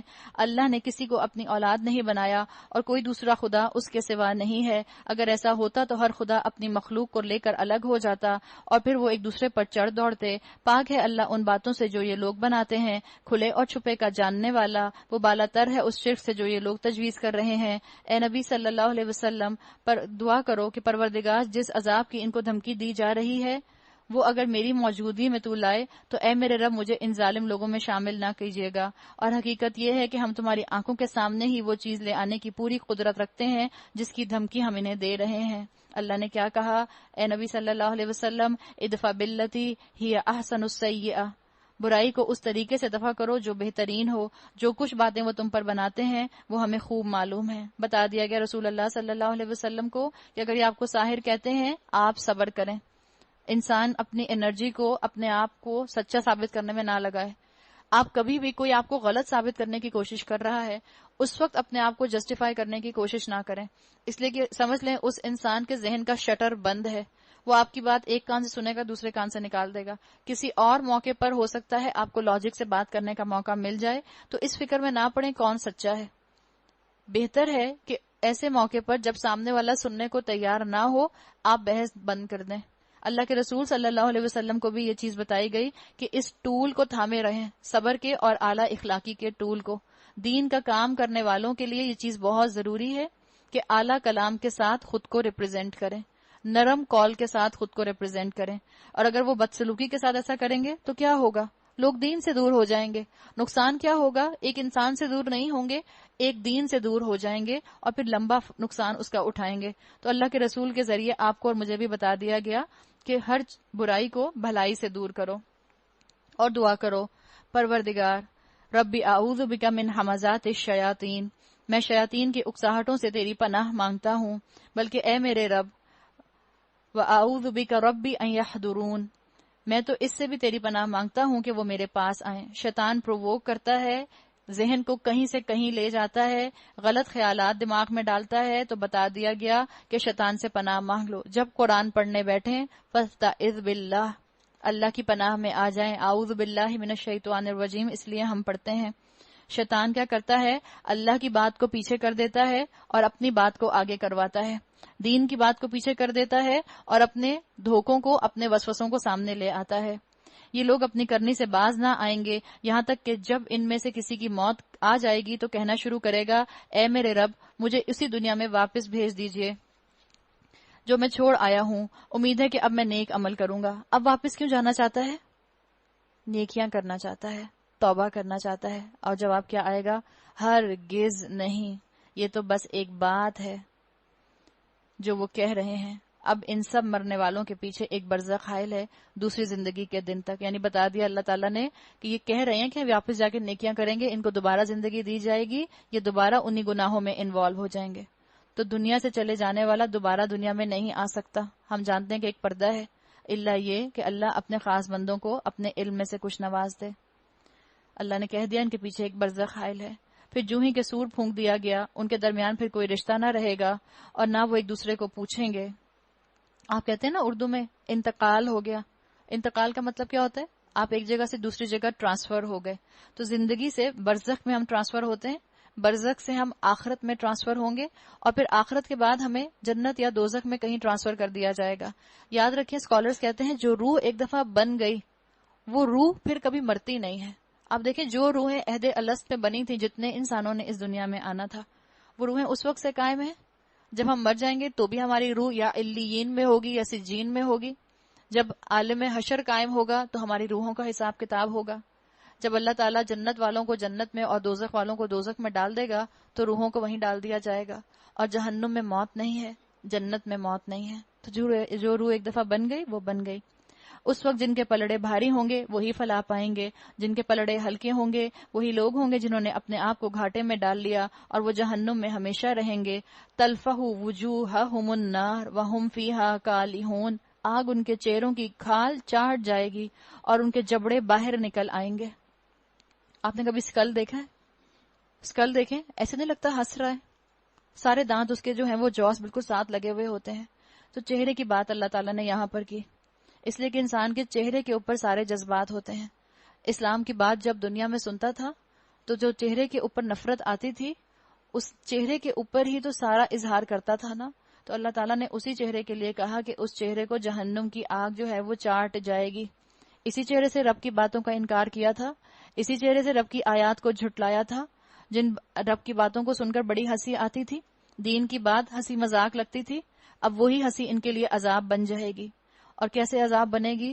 لگ رہا ہے کہ ہنس رہے ہیں, ہنس نہیں رہے ہوں گے, شدید کراہیت اور اذیت میں ہوں گے. کیا تم وہی لوگ نہیں ہو کہ میری آیات تمہیں سنائی جاتی تھیں تو تم انہیں جھٹلاتے تھے؟ وہ کہیں گے اے ہمارے رب, ہماری بختی ہم پر چھا گئی تھی, ہم واقعی گمراہ لوگ تھے. اے پروردگار, اب ہمیں یہاں سے نکال دے, پھر ہم ایسا قصور کریں تو ظالم ہوں گے. چیخو پکار ہوگی, ایک طرف سے چیخیں گے کہ اللہ ہمیں نکال دے. آپ دیکھیں جب انسان بہت چیختا ہے تو اس کی آواز بیٹھ جاتی ہے نا, اونچی آواز میں بات کرتا ہے. تو اللہ نے کہہ دیا کہ ان کی پکار کوئی نہیں سنے گا. اللہ جواب دے گا, دور ہو میرے سامنے سے, پڑے رہو اسی میں اور مجھ سے بات نہ کرو. کیوں بات نہ کرو؟ کیونکہ جب اللہ ان سے بات کرتا تھا تو ان کے پاس ٹائم نہیں ہوتا تھا. جب اللہ کا کلام سنانے والے اللہ کا کلام سنایا کرتے تھے تو یہ اپنے دنیا کے کاموں میں بزی رہا کرتے تھے. دنیا والوں کو انہوں نے اپنے دین والوں کے اوپر پریفرنس دی تو اللہ بھی ان کو قیامت کے دن دھتکار دے گا. تم وہی لوگ تو ہو کہ میرے کچھ بندے جب کہتے تھے کہ اے ہمارے پروردگار ہم ایمان لائے, ہمیں معاف کر دے, ہم پر رحم کر, تو سب رحیموں سے اچھا رحیم ہے, تو تم نے ان کا مذاق بنا لیا, یہاں تک کہ ان کی ضد نے تمہیں یہ بھی بھلا دیا کہ میں بھی کوئی ہوں, اور تم ان پر ہنستے رہے. آج ان کے اس صبر کا میں یہ پھل دے رہا ہوں کہ وہی کامیاب ہیں. پھر اللہ تعالیٰ ان سے پوچھے گا, بتاؤ زمین میں کتنے سال رہے تھے؟ اللہ تعالیٰ پوچھے گا جو گھوم پھر کر زمین سے اللہ کا احکامات مان کر آ رہے تھے. وہ کہیں گے ایک دن یا دن کا کچھ حصہ ہم وہاں ٹھہرے. شمار کرنے والوں سے پوچھ لیجئے, ان کو لگے گا چند گھنٹے ہم وہاں ٹھہرے ہیں. ارشاد ہوگا تھوڑی ہی دیر ٹھہرے ہونا, کاش تم نے یہ اس وقت جانا ہوتا. تو خوشیوں کے لیے تم اتنے ڈیسپریٹ نہ ہوتے دنیا کے اندر. دنیا میں تمہارا یہ سلوگن نہ ہوتا you only live once, you only young once. دنیا میں تم شریعت کی حدود توڑ کے مزے نہ لیتے. دنیا میں تم شریعت کو پیچھے ڈال کے اپنی دنیا کی نعمتوں کو انجوائے نہ کرتے. کاش کی دنیا میں یہ بات ان کو سمجھ آ جاتی کہ یہ دنیا بہت چھوٹی ہے اور اپنی خواہشات کو پورا کرنے کے لیے اللہ تعالیٰ نے جنت تیار رکھی ہے. کیا تم نے یہ سمجھ رکھا تھا کہ ہم نے تمہیں فضول ہی پیدا کیا ہے اور تمہیں ہماری طرف کبھی پلٹنا ہی نہیں ہے؟ کیا دنیا کو پارٹی ٹائم سمجھا تھا؟ کیئرلیس ایٹیٹیوڈ سے زندگی گزاری؟ بس بالا تر ہے وہ اللہ, بادشاہ حقیقی, کوئی خدا اس کے سوا نہیں, مالک ہے عرش بزرگ کا. اور جو کوئی اللہ کے ساتھ کسی اور معبود کو پکارے جس کے لیے اس کے پاس کوئی دلیل نہیں تو اس کا حساب اس کے رب کے پاس ہے. ایسے کافر کبھی فلاح نہیں پاتے. ان کو پتا چل جائے گا کہ دنیا تو ایک کاسٹیوم پارٹی تھی, آخرت میں سب کی حقیقت سامنے آ جائے گی. وَقُلْ رَبِّ اغْفِرْ وَارْحَمْ وَأَنْتَ خَيْرُ الرَّاحِمِينَ. اے نبی صلی اللہ علیہ وسلم کہیے, میرا رب درگزر فرما اور رحم کر, اور تو سب رحیموں میں اچھا رحم کرنے والا ہے. اللہ تعالیٰ مجھے اور آپ کو اللہ کی رحمت کا امیدوار بنائے. سورہ نور. سورہ نور, نور کا مطلب ہوتا ہے روشنی, لائٹ. یہ سورت مدنی سورت ہے, غزوہ مستلق کے بعد نازل ہوئی. تقریباً 6 ہجری میں اس کے نازل ہونے کی روایات ملتی ہیں. سورہ نور کے اندر معاشرتی احکامات آئیں گے اور آپ کو اس میں معاشرتی اصلاحات ملیں گی. کچھ آپ کو اس میں انتظامی احکامات اور ہدایات بھی ملیں گی. اور آپ کو اس کے اندر پیرابلز بھی ملیں گے، بہت خوبصورت تماثیل ملیں گی کہ جس میں بتایا جائے گا کہ مل جل کر کام کرنے کا کیا فائدہ ہوتا ہے، اور مسلمانوں کو اتحاد کے ساتھ رہنے کی ترغیب بھی دی جائے گی کہ کہیں مثال دی جائے گی کہ شینڈلیئر بن جاؤ، کہیں مثال دی جائے گی کہ بادل بن جاؤ، کہیں مثال دی جائے گی چراغ بن جاؤ، مل جل کر روشنی پھیلاؤ، علم کا نور پھیلاؤ، تو یہ بتایا جائے گا۔ سورہ نور کے اوپر اکثر لوگ بہت اعتراض کرتے ہیں، اور سورہ نور ایک ایسی سورت ہے جس کی آیات کا کفار نے بھی بہت مذاق اڑایا ہے۔ کفار نے غلط انداز میں کس کس طرح سے اس کی آیات کو لکھ کر برہنہ عورتوں کی پیٹھ کے اوپر بھی اس کی آیات کو لکھ کر اس کی آیات کی تکذیب کی ہے، اور ہم مسلمان ان آیات کی حفاظت اپنے اعمال سے نہیں کر سکے، اپنے قول سے نہیں کر سکے۔ جب مسلمان دیکھتے ہیں کہ کفار انگلیاں اٹھاتے ہیں قرآن کے اوپر، قرآن کے احکامات کے اوپر، قرآن کی سزاؤں کے اوپر، تو ہم مسلمان شرمندہ ہو جاتے ہیں، اور ہمیں لگتا ہے کہ ہم کیسے اپنے اوپر سے مسلمان ہونے کی آئیڈینٹی ہٹا دیں۔ پچھلی مکی صورتوں میں ہم پڑھ چکے ہیں، اللہ تعالیٰ نے وہاں کہا تھا وَلَا تَقْرَبُوا الزِّنَا، زنا کے قریب بھی مت جاؤ۔ اگر اس سے پہلے کہ ہم سورہ نور کو شروع کریں، اگر ہم تھوڑا سا دنیا کی حالت پر غور کر لیں تو ہمیں پتہ چلے گا کہ اللہ تعالیٰ نے یہ جو احکامات دیے ہیں، جس طرح یہ 1400 سال پہلے ایپلیکیبل تھے، ان کا فائدہ معاشرے میں نظر آیا تھا، اسی طرح آج بھی ان کے احکامات ایسے ہی ہیں کہ اگر آج بھی اس دنیا میں اپلائی کر دیے جائیں گے تو دنیا میں بہت خیر نظر آئے گا۔ آج آپ دنیا کو اگر دیکھیں تو دنیا میں آپ کو ایڈلٹری، زنا ایک پلیگ کی طرح نظر آتا ہے جس نے پوری دنیا کو آلموسٹ اپنی گرفت میں لیا ہوا ہے۔ آپ کو بے حیائی ہر ملک میں، ہر معاشرے میں، ہر علاقے میں نظر آتی ہے۔ ابراہیم علیہ السلام کے زمانے کو اگر آپ دیکھیں تو ابراہیم علیہ السلام کے زمانے میں شرک ایک وبا کی طرح پھیلا ہوا تھا۔ اللہ تعالیٰ نے ہر معاشرے کے اندر مختلف چیزوں کو آزمائش بنایا۔ آج جس معاشرے میں آپ اور میں رہتے ہیں، جس دنیا میں آپ اور میں رہتے ہیں، وہاں بت پرستی نہیں ہے، لیکن وہاں پر شرک کی فارم کی بے حیائی ضرور ہے۔ ابراہیم علیہ السلام نے دعا کی تھی اللہ تعالیٰ سے کہ اللہ میری قوم کو اور میری اولاد کو فتنے سے بچا لے، شرک سے۔ تو ہم دعا کرتے ہیں کہ اللہ تعالیٰ ہماری اولادوں کو، ہماری اس قوم کو، ہماری اس امت کو، ہمارے مسلمانوں کو اور تمام دنیا کے انسانوں کو اس بے حیائی سے، اس بے حیائی کے فتنے سے اور اس نیوڈیٹی کے فتنے سے بچا لے۔ آج بے حیائی کا دور ہے، فتنے کا دور ہے، اور آپ یاد رکھیں جہاں شیم لیسنس ہوگی وہاں زنا عام ہو جائے گا۔ ہم نے سورہ بنی اسرائیل نے وہ جو تورات کے قرآنک ورژن کو دیکھا تھا، 10 کمانڈمنٹس کو، وہاں ہم نے دیکھا تھا کہ اللہ تعالیٰ نے سب سے پہلے بات کی شرک کی، پھر بات کی والدین کی نافرمانی نہ کرنے کی، پھر بات کی زنا نہ کرنے کی۔ یہ سب چیزیں آپس میں انٹر کنیکٹڈ ہیں۔ جہاں زنا ہوتا ہے وہاں گھر کمزور پڑ جاتے ہیں، اور گھر کسی معاشرے کا بیسک یونٹ ہوتا ہے۔ جب گھر کمزور پڑتا ہے، گھر ٹوٹتا ہے، تو اس کی زد سب سے زیادہ کس پر پڑتی ہے؟ اولاد پر، بچوں پر پڑتی ہے۔ اور جب بچے مینٹلی ڈسٹربڈ ہوتے ہیں، ہم سمجھتے ہیں کہ بچوں کو تھپڑ نہ لگاؤ، بچوں کو مینٹل ٹراما ہو جائے گا۔ بچوں کو تھپڑ لگانے سے، بدتمیزیوں کے اوپر کسی کو مینٹل ٹراما نہیں ہوتا۔ اگر ایسی بات ہوتی تو ہم سب یہاں پاگل بیٹھے ہوتے۔ ایسا کوئی معاملہ نہیں ہے، ہم نے غلط اپنی ڈائریکشنز لے لی ہیں۔ بچے مینٹلی ڈسٹربڈ ہوتے ہیں جب ماں باپ لڑتے ہیں، جب گھر ٹوٹتے ہیں، اور جس معاشرے میں بچے ذہنی طور پر ڈسٹربڈ ہوتے ہیں، پھر وہ بچے کرائمز کی طرف جاتے ہیں، کرمنلز بنتے ہیں، گناہوں میں انوالو ہوتے ہیں، اور پھر کیا ہوتا ہے کہ معاشرے کا سکون لٹ جاتا ہے۔ آپ دیکھیں اس بے حیائی کی زد میں سب سے زیادہ جو 2 ہستیاں آئیں، وہ جو ریسرچ کرنے والے بتاتے ہیں، وہ کہتے ہیں ایک ہے ان میں بچے اور دوسرا ہے عورت۔ اس بے حیائی کی زد کے اندر عورت اور بچے آئے ہیں، اور عورت پر سب سے زیادہ ظلم ہوتا ہوا بظاہر نظر آتا ہے۔ عورت جس کے لیے آپ قرآن میں پڑھ آئی ہیں کہ اللہ تعالیٰ نے اس کے پاس بیوی کی شکل میں سکون رکھا ہے۔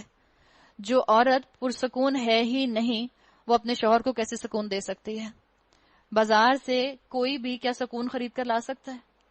کتنی بھی کسی کے پاس دولت ہو، کوئی بازار سے سکون خرید کر نہیں لا سکتا، چاہے بلینئر ہو چاہے ٹریلینئر ہو۔ سکون جیسی چیز کو تو اللہ نے بیوی کی شکل میں عورت کے پاس رکھ دیا ہے۔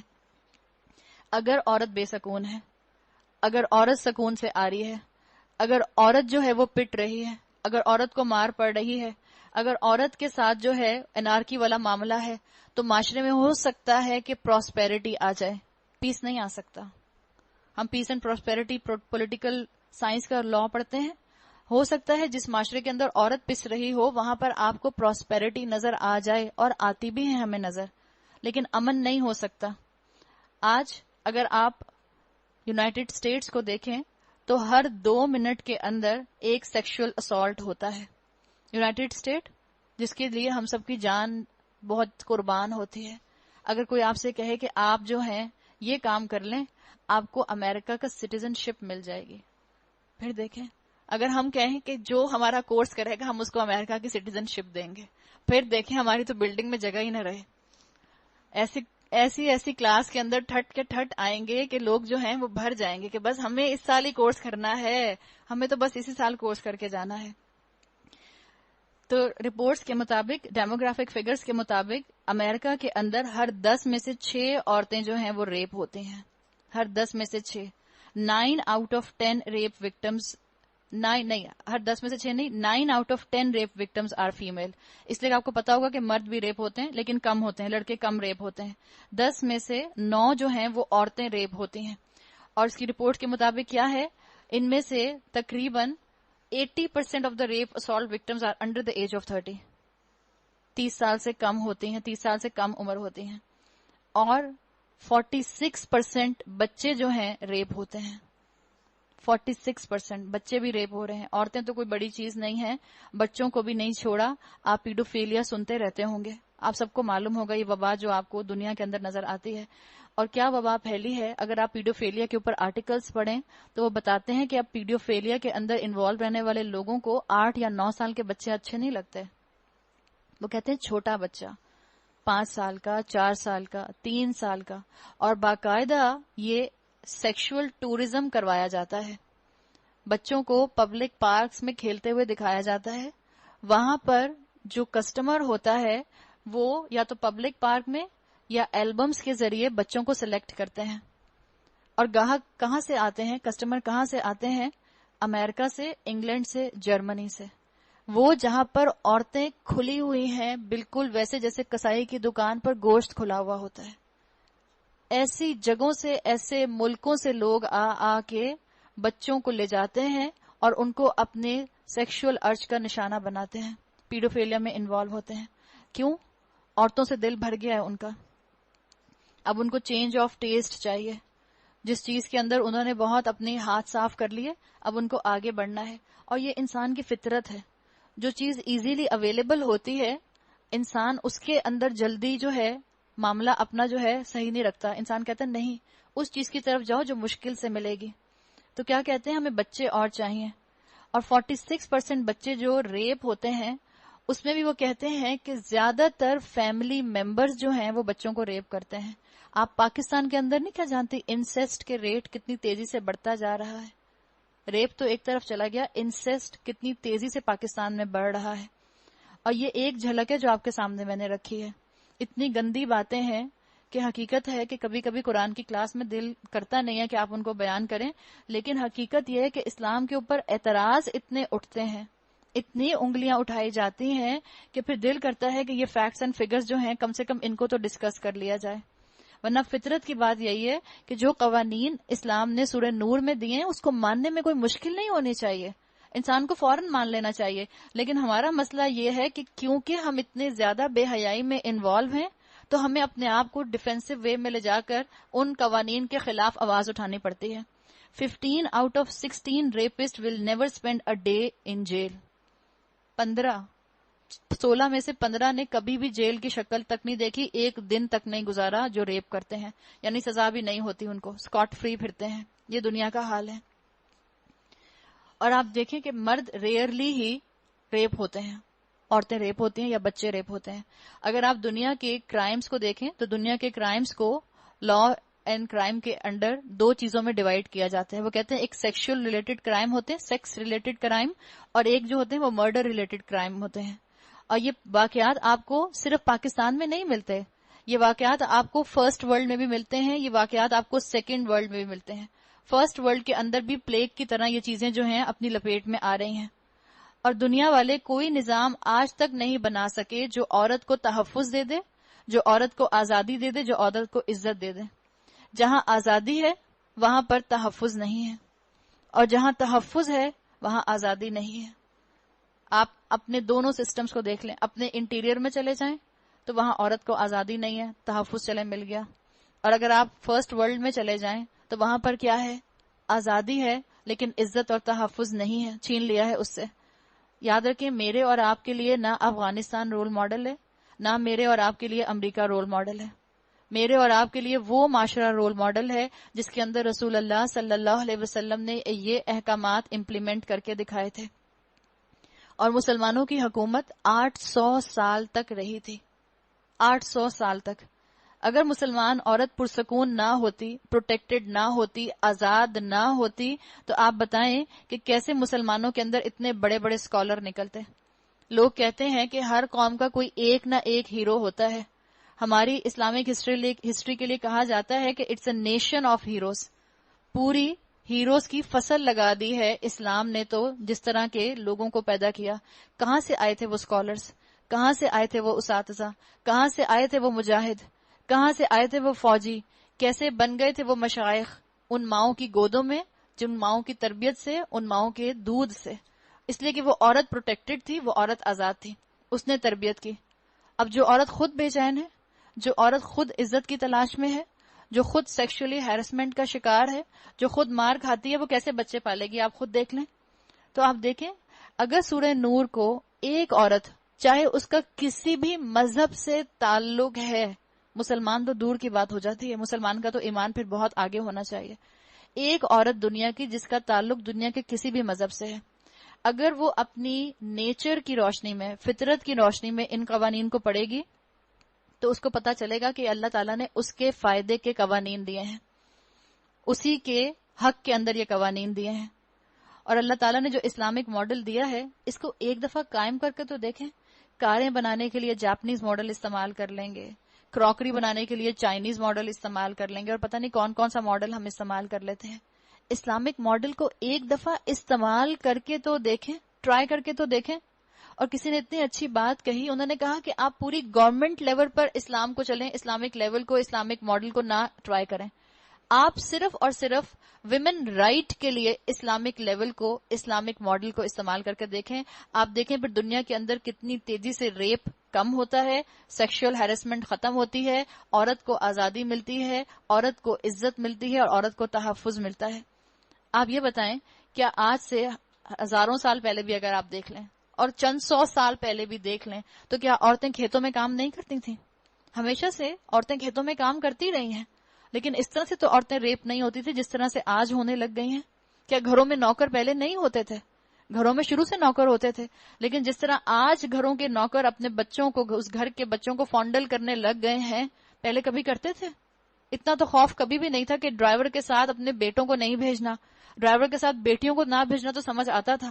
لیکن اب ڈرائیورز کے ساتھ اپنے بیٹوں کو بھیجتے ہوئے بھی ہماری جان نکل رہی ہوتی ہے، ہم پریشان ہو رہے ہوتے ہیں کہ نہیں، اکیلے نہیں بھیجنا ہے.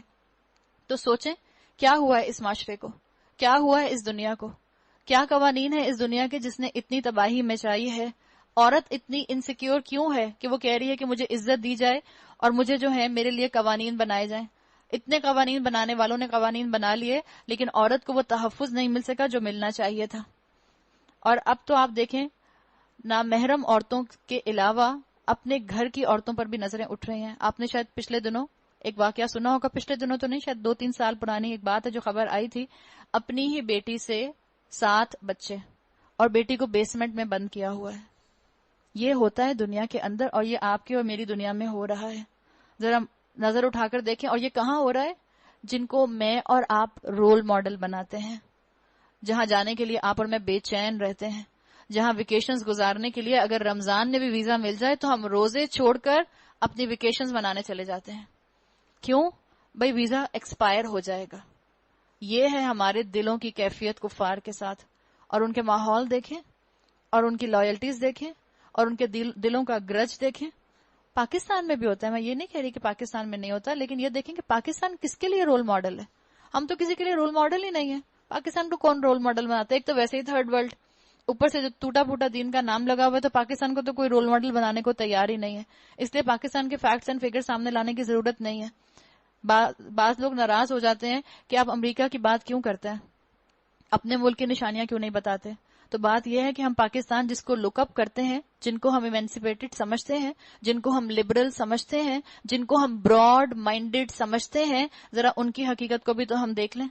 جن کو ہم سمجھتے ہیں کہ وہ عورتوں کے دوست ہیں، جن کو ہم سمجھتے ہیں کہ وہ عورتوں کے وفادار ہیں، وہ اپنی زبان سے خود کہتے بھی ہیں کہ ہم عورتوں کے بہت وفادار ہیں، ہم عورت کے بہت دوست ہیں، اس لیے کہ ہم ایسی سوسائٹی بنانا چاہتے ہیں جہاں پہ عورتوں کو ان کے حقوق دیا جائیں. آپ ان ساری چیزوں کی روشنی میں، ان ساری چیزوں کو ذہن میں رکھتے ہوئے اگر سورہ نور کو پڑھیں تو انشاءاللہ آپ کو لگے گا کہ اللہ تعالیٰ نے اس میں عورت کے فائدے کے احکامات دیے ہیں. آپ اس وقت سارے سلوگنز کو بھول جائیں، سارے نعرے بھول جائیں. ایک عورت سمجھ کے اپنے آپ کو، ایک ماں سمجھ کے، ایک بیٹی کی ماں اپنے آپ کو سمجھ کے سورہ نور کو سنیں تو دیکھیں آپ کو پتا چلے گا کہ کتنا اس کے اندر آپ کے فائدے کی چیز ہے. اور ایک شادی شدہ عورت سمجھ کے اپنے آپ کو اس سورت کو پڑھیں. ایک شادی شدہ عورت کبھی یہ نہیں چاہتی کہ اس کا شوہر جو ہے وہ کسی دوسری عورت کے ساتھ انوالو ہو، بد نظری کرے. نہ مومن مرد یہ چاہتا ہے، شادی شدہ مرد یہ چاہتا ہے کہ اس کی بیوی ہو تو اس کے پہلو میں، رہے تو اس کے بستر میں، لیکن دماغ میں اس کے کوئی اور نامحرم مرد ہو. تو یہ باتیں بہت سیدھی سادی سی ہیں، لیکن لوگوں کے اعتراضات اتنے ہوتے ہیں کہ اس کے اوپر جو ہے اتنی بات کرنی پڑتی ہے. جب یہ آیات نازل ہوئی ہیں 800 سال تک، 1200 سال تک کسی نے ان آیات کے اوپر کوئی اعتراض نہیں کیا. آج اتنی جو بے حیائی پھیل گئی ہے تب اس کے بعد لوگوں نے اس کے اوپر اعتراض کرنا شروع کر دیا، اس لیے کہ بے حیائی کو پروموٹ کرنے والے یہ نہیں چاہتے کہ ایسے سسٹم اس دنیا کو دے دیے جائیں جن سے بے حیائی کا خاتمہ ہو جائے. اسلام کے سارے سسٹمز ایسے ہی ہیں جو منکرات کو آہستہ آہستہ لیکوڈیفائی کر کے ختم کر دیتے ہیں. تو اب اس چیز کو جنہوں نے آنر بنا لیا ہے وہ چاہتے ہیں کہ اس چیز کو ختم نہ کیا جائے اور اسلامک لاس کو کبھی نہ لایا جائے. شیطان نے ان کے اعمال ان کے لیے مزین کر دیے ہیں. زین لہم الشیطان اعمالہم. جب یہ آیات نازل ہوئی نہ اس پر کفار نے اعتراض کیا، نہ اس پر یہودیوں نے اعتراض کیا، نہ اس پر عیسائیوں نے اعتراض کیا، مسلمان تو دور کی بات، کسی نے ان پر اعتراض نہیں کیا. اور آج ہم مسلمان ہی کفار کی باتوں میں آ کے اور ان کے شیطان کی باتوں میں آ کے اپنی ہی سورہ نور کی آیات کے اوپر اعتراض کرتے ہیں، اس لیے کہ ہمیں لگتا ہے کہ کھلی کھلی بے حیائی پروگریسو ہونے کی علامت بن گئی ہے، لبرل ہونے کی علامت بن گئی ہے. اور اگر شوہر جو ہے اپنی بیوی کو ایکسٹرا میرٹل افیئر سے نہیں روکتا تو بڑا ہی جو ہے وہ انڈرسٹینڈنگ ہسبینڈ ہے، نعوذ باللہ.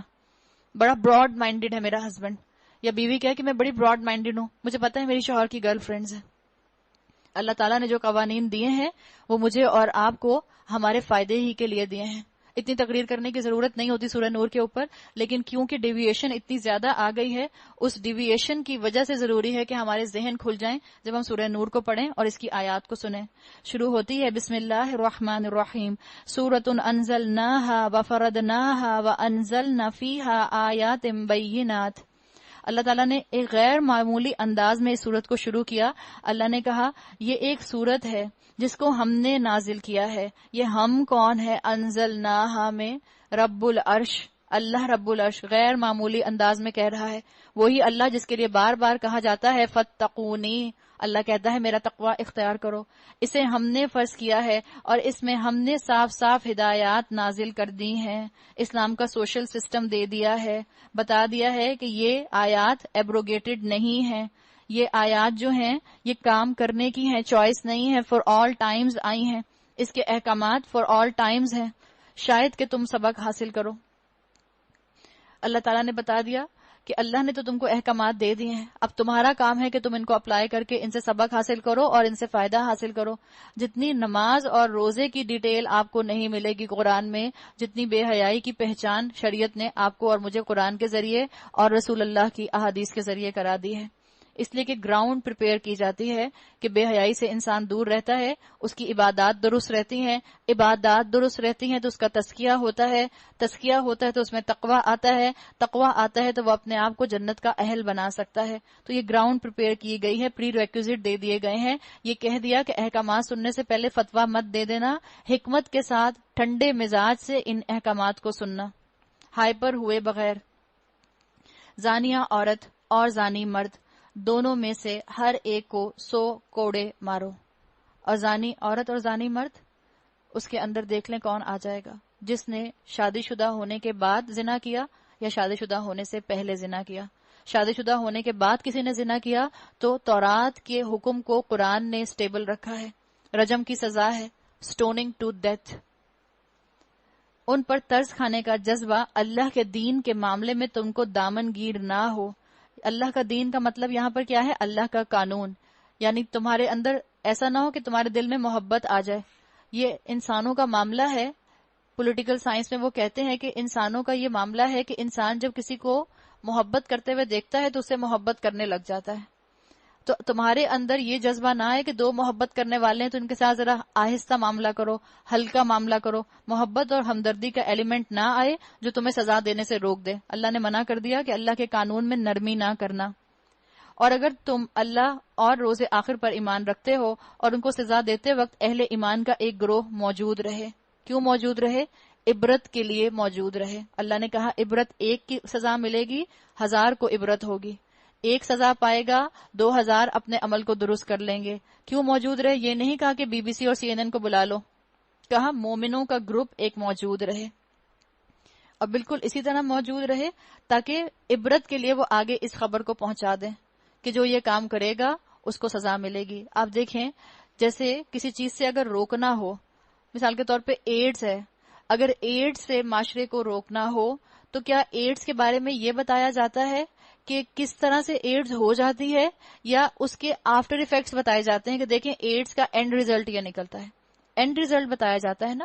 تو مومنین کو اکٹھا کرو اپنے ساتھ جب سزا دی جائے تاکہ وہ اس آفٹر ایفیکٹ کو پرومیننٹ کر دیں کہ دیکھو انجام یہ ہوگا اس عمل کا، تو اس سے دور رہنا. زانی نکاح نہ کرے مگر زانیہ کے ساتھ یا مشرکہ کے ساتھ، اور زانیہ کے ساتھ نکاح نہ کرے مگر زانی یا مشرک، اور یہ حرام کر دیا گیا ہے اہل ایمان پر. تو بتا دیا گیا کہ پاک دامن عورتیں جو ہیں، بتا دیا گیا کہ جو نکاح کرنے کا معاملہ ہے اس نکاح کرنے کے معاملے کو اسی کرائیٹیریا کے اندر رکھنا. جو لوگ پاک دامن عورتوں پر تہمت لگائیں، یعنی جو پاک دامن عورتوں کو اسکینڈلائز کریں، زنا کی باتیں جو ہیں وہ ان کے بارے میں کریں یا ان کے بارے میں شک کریں کہ شاید یہ اس کام میں انوالو ہیں، تو بتا دیا گیا کہ تہمت نہ لگاؤ ورنہ اس کے لیے بھی سزا ہے. مثال کے طور پر کسی کے بارے میں آپ کو علم ہو جاتا ہے تو آپ اس گندگی کو پروموٹ نہ کریں. تم نے سنا فلاں کی بیٹی کے بارے میں، فلاں کے ساتھ گھومتی پھرتی ہے، فلاں کا بیٹا دیکھا اپنے ہسبینڈ کے دوست سے ملتا ہے. کتنی بڑی بات اور کتنا بڑا بہتان لگا دیا. اللہ تعالیٰ نے منع کیا ہے تہمت لگانے سے اس طرح کی. اور اگر کسی نے تہمت لگائی تو کیا ہے؟ پھر 4 گواہ جو نہ لائیں ان کو 80 کوڑے مارو. اگر یہ سزا نافذ ہو جائے ہمارے ملک میں تو کوئی کسی عورت کا سکینڈل نہ بنائے، کوئی کسی عورت کا سکینڈل اخباروں کی زینت نہ بنے، میگزینز کی زینت نہ بنے. عورت کے تحفظ کے لیے اللہ تعالیٰ نے یہ قانون دیا ہے. ہماری زبانوں پر تالے لگ جائیں گے. یہ جو ہم گوسپس کے نام کے اوپر اتنی ڈسکشنز کرتے ہیں، عورتوں کے سکینڈلز ڈسکس کرتے ہیں، اگر 80 کوڑوں کی سزا آج نافذ ہو جائے تو ہماری زبانوں پر خود بخود تالے لگ جائیں گے. اور ان کی شہادت کبھی قبول نہ کرو، پھر وہ خود ہی فاسق ہیں، سوائے ان لوگوں کے جو اس حرکت کے بعد تائب ہو جائیں اور اصلاح کر لیں کہ اللہ ضرور ان کے حق میں غفور اور رحیم ہے. جو لوگ اپنی بیویوں پر الزام لگائیں اور ان کے پاس خود ان کے اپنے سوا دوسرے کوئی گواہ نہ ہوں، بتا دیا گیا. یعنی یہ اس طرف اشارہ ہے جس میں سارٹ آف ہماری طرح نہیں، ہمارے معاشرے میں نہیں ہوتا کاروکاری کہ اپنی بیوی کو انہوں نے گناہ کرتے ہوئے دیکھ لیا تو اب کیا کرتے ہیں، وہ کلہاڑی پکڑتے ہیں اور اس کے ٹکڑے ٹکڑے کر دیتے ہیں. یہاں کیا کہا اللہ تعالیٰ نے؟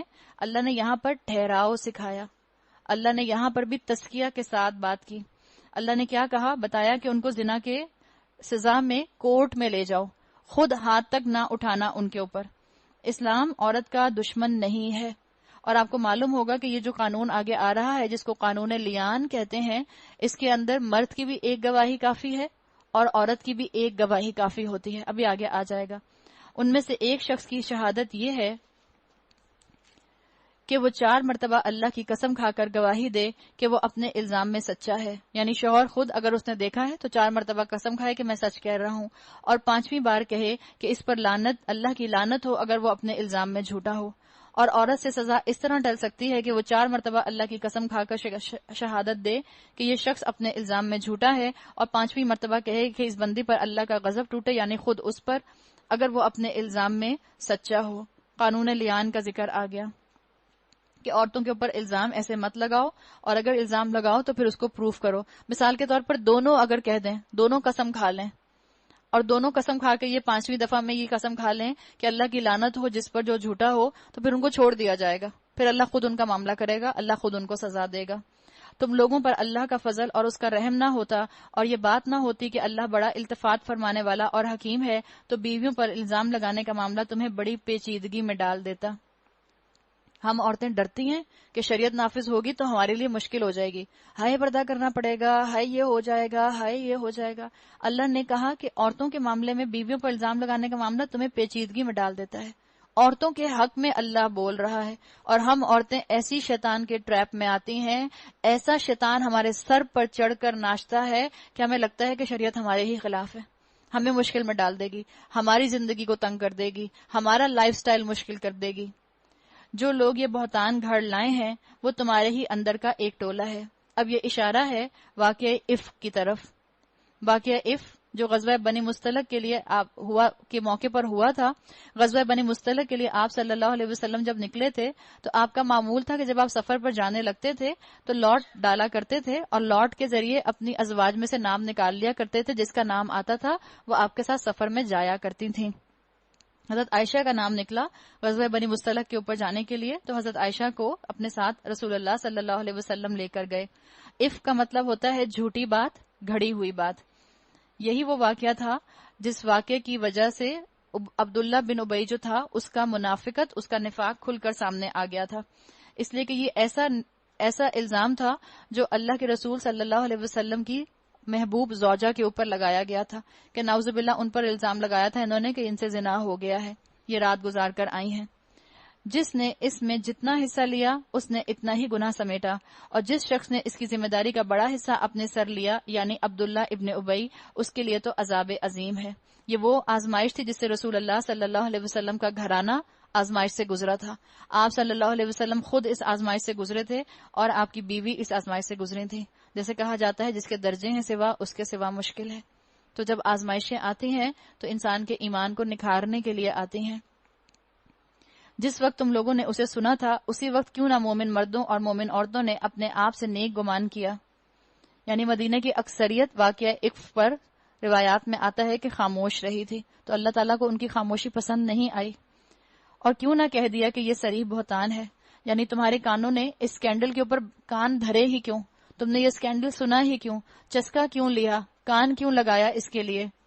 اتنی کھلی کھلی باتیں یہ کیوں نہیں کہہ دیا کہ اتنی کھلی کھلی باتیں مجھ سے نہ کرو، یہ گندی باتیں ہیں، بئس الاسم الفسوق بعد الایمان۔ مسلمانوں کو اللہ تعالیٰ نے یہاں پر اعتراض کیا ہے کہ مسلمانوں نے یہ اسکینڈل سنا ہی کیوں، جھوٹی بات سنی ہی کیوں؟ وہ لوگ اپنے الزام کے ثبوت میں 4 گواہ کیوں نہ لائے؟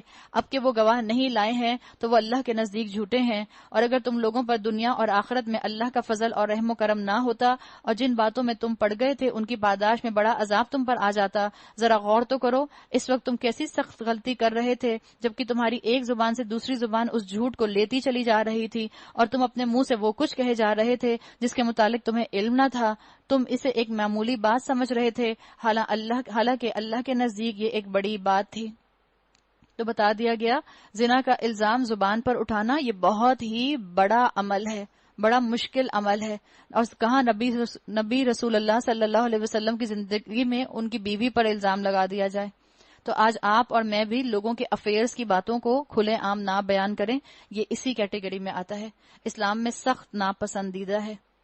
اللہ تعالیٰ نے اس بات پر ناراضگی کا اظہار کیا کہ مسلمانوں کی عقل نے اس کو اپنی عقل پر کیوں نہ پرکھا، تمہاری زبانوں نے اس کو روکا کیوں نہیں، تم نے ان لوگوں کی زبانوں کو پکڑا کیوں نہیں جو اس الزام کو لگا رہے تھے، کیوں نہ اسے سنتے ہی تم نے کہہ دیا کہ ہمیں ایسی بات زبان سے نکالنا زیب نہیں دیتا۔ سبحان اللہ، یہ تو ایک بہتان عظیم ہے۔ اللہ تم کو نصیحت کرتا ہے، آپ کو خود غضب محسوس ہوگا اللہ تعالیٰ کا ان آیات میں کہ آئندہ کبھی ایسی حرکت نہ کرنا اگر تم مومن ہو۔ اللہ تمہیں صاف صاف ہدایات دیتا ہے اور وہ علیم اور حکیم ہے۔ ہم بھی پکا ارادہ کر لیں کہ اللہ آج کے بعد ہم کسی کے کردار پر انگلی نہیں اٹھائیں گے، اس لیے کہ یہ عمل اللہ کو سخت ناپسند ہے۔ جو لوگ چاہتے ہیں کہ ایمان لانے والوں کے گروہ میں فحش پھیلے وہ دنیا اور آخرت میں دردناک سزا کے مستحق ہیں، اللہ جانتا ہے اور تم نہیں جانتے۔ یہاں پر بات آ گئی تشیع الفاحشہ کی، ان تشیع الفاحشہ فی الذین آمنوا لہم عذاب علیم فی الدنیا والآخرہ واللہ یعلم وانتم لا تعلمون۔ یعنی ایک گروہ جو ہے وہ سنسنی پھیلاتا رہتا ہے، فاحشہ فحش باتوں کو معاشرے میں پھیلاتا رہتا ہے. اور تشیع الفاحشہ کی ایک فارم جو ہمارے معاشرے میں بہت عام ہے وہ ہے سینما ہالز، بے حیائی کا کھلے عام پرچار کرنا. اور سینما ہالز ہمارے شہر کے اندر تو بڑھتے ہی جا رہے ہیں. 3D آیا، 4D آیا، 5D آیا، 7D آیا، کوئی لمٹ ہے؟ آگے سے آگے معاملہ بڑھتا جا رہا ہے. تو فحاشی کو روکنے کی بات کی گئی. مائیکل اینجلو کا اگر وہ برہنہ تصویر بنا دے تو اس کو آرٹ کہہ دیا جاتا ہے، اور کوئی اس کو یہ نہیں کہتا کہ یہ فحاشی ہے، کوئی نہیں کہتا کہ یہ تشیع الفاحشہ ہے، اشاعت ہے فحش چیزوں کی. اس کے اوپر تو سب کے سب آرٹ کے نام لگا کر بات کرتے ہیں. تو معاشرے سے آپ کو اور مجھے فحش ختم کرنا ہوگا. آپ کو اور مجھے زبانوں کا فحش، آنکھوں کا فحش، ہاتھوں کا فحش، ہر فحش ختم کرنا ہوگا. جبھی ایڈلٹری کے اوپر جو ہے بریکس لگیں گی، جبھی زنا جو ہے وہ رک سکے گا. اور میڈیا کوریج جتنی اس کو ملے گی تشیع الفاحشہ کو، اتنا یہ پھیلے گا. تو کم سے کم کرنا، اللہ سے مدد مانگیں، اللہ سے آپ دعا کریں کہ آپ سٹینڈ لے سکیں، اور جتنی بچیاں یہاں بیٹھی ہیں وہ سٹینڈ لے سکیں، اور جن کی بچیاں یہاں نہیں بیٹھی وہ مائیں اپنی بچیوں کو اس سٹینڈ پر اور اپنے بیٹوں کو اس سٹینڈ پر لا سکیں کہ ہم نے سینما ہال نہیں جانا. ہم کہتے ہیں اتنی بنائن سی مووی دیکھنے جا رہے ہیں، it would have just one scene. امی ایک ہی تو سین ہوگا اس کے اندر. ہم نے بے حیائی کو اتنے آرام سے ایکسپٹ کرنا شروع کر دیا. وہی چیزیں جو آج سے 40 سال پہلے PG-13 ہوا کرتی تھیں، پھر وہ PG ہوئی، اور اس کے بعد it's okay to see now. اب اس کے اوپر کوئی پیرنٹل کنٹرول نہیں ہے، اب سب دیکھ سکتے ہیں، سب فیملی ایک ساتھ بیٹھ کر دیکھ رہی ہے. شرم نہیں آتی، حیا نہیں آتی، خوف نہیں آتا. اللہ نے کہا ہے کہ وہ لوگ جو تشیع الفاحشہ کا کام کرتے ہیں وہ اللہ کے عذاب کے مستحق ہو سکتے ہیں، اللہ کی رحمت کے مستحق نہیں ہو سکتے. ہم معاشرے میں کس فلو کے اندر جا رہے ہیں؟ وہ فلو جو شریعت کو آگے سے آگے بڑھانے میں اپنے عمل میں محنت کر رہا ہے، یا وہ فلو جو شریعت کے قوانین کو اپنے سے دور کرنے میں اس سے جان چھڑا کر دور سے دور بھاگ رہا ہے؟ آپ اور میں یا تو پازیٹیو اینڈ پر ہوں گے یا نیگیٹو اینڈ پر ہوں گے. یہ نیوٹرل اینڈ کوئی چیز نہیں ہوتا. اللہ سے دعا کریں، رمضان کا مہینہ ہے، جس طرح رمضان میں آپ لوگوں نے سینما جانا چھوڑ دیا، اللہ تعالیٰ مجھے اور آپ کو ہمت دے، ایمان کی مضبوطی دے کہ ہم اپنی زندگی سے اس سینما کی چیز کو تو ڈیلیٹ ہی کر دیں، اور پھر آہستہ آہستہ اپنے گھروں کے اندر بھی ان چیزوں کو ختم کرتے جائیں اور ختم کرتے جائیں. ورنہ یہ ایک دوسرے کو سپورٹ کرنا ہے بے حیائی کو پھیلانے کے لیے. اگر اللہ کا فضل اور اس کا رحم و کرم تم پر نہ ہوتا اور یہ بات نہ ہوتی، اللہ بڑا شفیق اور رحیم ہے. یا ایھا الذین آمنو، اے لوگو جو ایمان لائے ہو، شیطان کے نقش قدم پر نہ چلو. اس کی پیروی کوئی کرے گا تو وہ اسے فحش اور بدی ہی کا حکم دے گا. اگر اللہ کا فضل اور اس کا رحم و کرم تم پر نہ ہوتا تو تم میں سے کوئی شخص پاک نہ ہو سکتا تھا. اللہ کا فضل تم پر نہ ہوتا تو اس زنا کے خیالات سے کوئی پاک نہیں ہو سکتا تھا. بتا دیا گیا. وہ تو اللہ تعالیٰ نے اس صورت کے احکامات کھول دیے ہیں جو مجھے اور آپ کو کھول کھول کر بتا رہے ہیں کہ زنا کی راہ پر گناہ ہے، زنا کی راہ پر سزائیں ہیں، زنا کی راہ شیطان کی راہ ہے. جب آپ کے اور میرے دل میں برائی کا خیال آتا ہے، جب دل چاہتا ہے چلے مووی دیکھنے چلتے ہیں، کیا وہ فرشتہ دل میں خیال ڈال رہا ہوتا ہے؟ کیا وہ آپ کے اوپر اللہ کی طرف سے وحی ہو رہی ہوتی ہے، یا شیطان آپ کے دل میں وسوسے پھونک رہا ہوتا ہے؟ ہم خود اچھی طرح جانتے ہیں، اور بیٹیاں ماؤں کو خوب بیوقوف بناتی ہیں. اچھا امی آپ ساتھ چلیں. چلو جی امی ساتھ چل پڑی. امی نے کیا سر پہ دوپٹہ اوڑا، تسبیح پکڑی،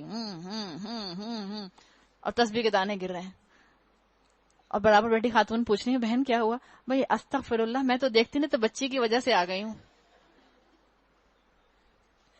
تو گواہی تو دے دی فرشتوں نے، لکھ تو لیا، پہنچ تو گئی آپ. کیا جواب دیں گے قیامت کے دن؟ اللہ اپنی بیٹی کی خواہش پوری کرنے کے لیے گئی تھی. اللہ ہم نے کیا مذاق سمجھا ہے ان باتوں کو. اللہ کی طرف سے ایک عذاب کا ڈنڈا نہ برسے گا ہمارے اوپر اس بات پہ کہ ہم کہہ رہے ہیں اللہ وہ اولاد جس کا آپ نے مجھے ذمہ دار بنایا تھا، جس کی میں لیڈر تھی، جس کو مجھے رہنما بن کر صحیح راستے پر لے کر آنا تھا، میں اس کو لے کر گئی اپنے پیروں سے چل کے، میں نے بھیج دیا اس کو.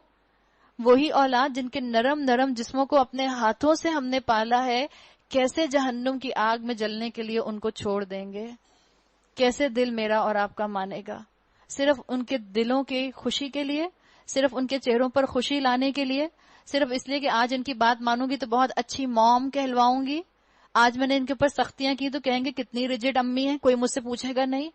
اللہ کی خاطر اپنی اولاد کے اوپر رولز اور ریگولیشنز لے کر آئیں، اپنی اولاد کو بھی قرآن سے جوڑ دیں. آپ دیکھیں کیسا بابرکت خاندان آپ کا بنے گا، اولاد خود رکے گی انشاءاللہ. مگر اللہ جسے چاہتا ہے پاک کر دیتا ہے. اللہ سننے والا اور جاننے والا ہے.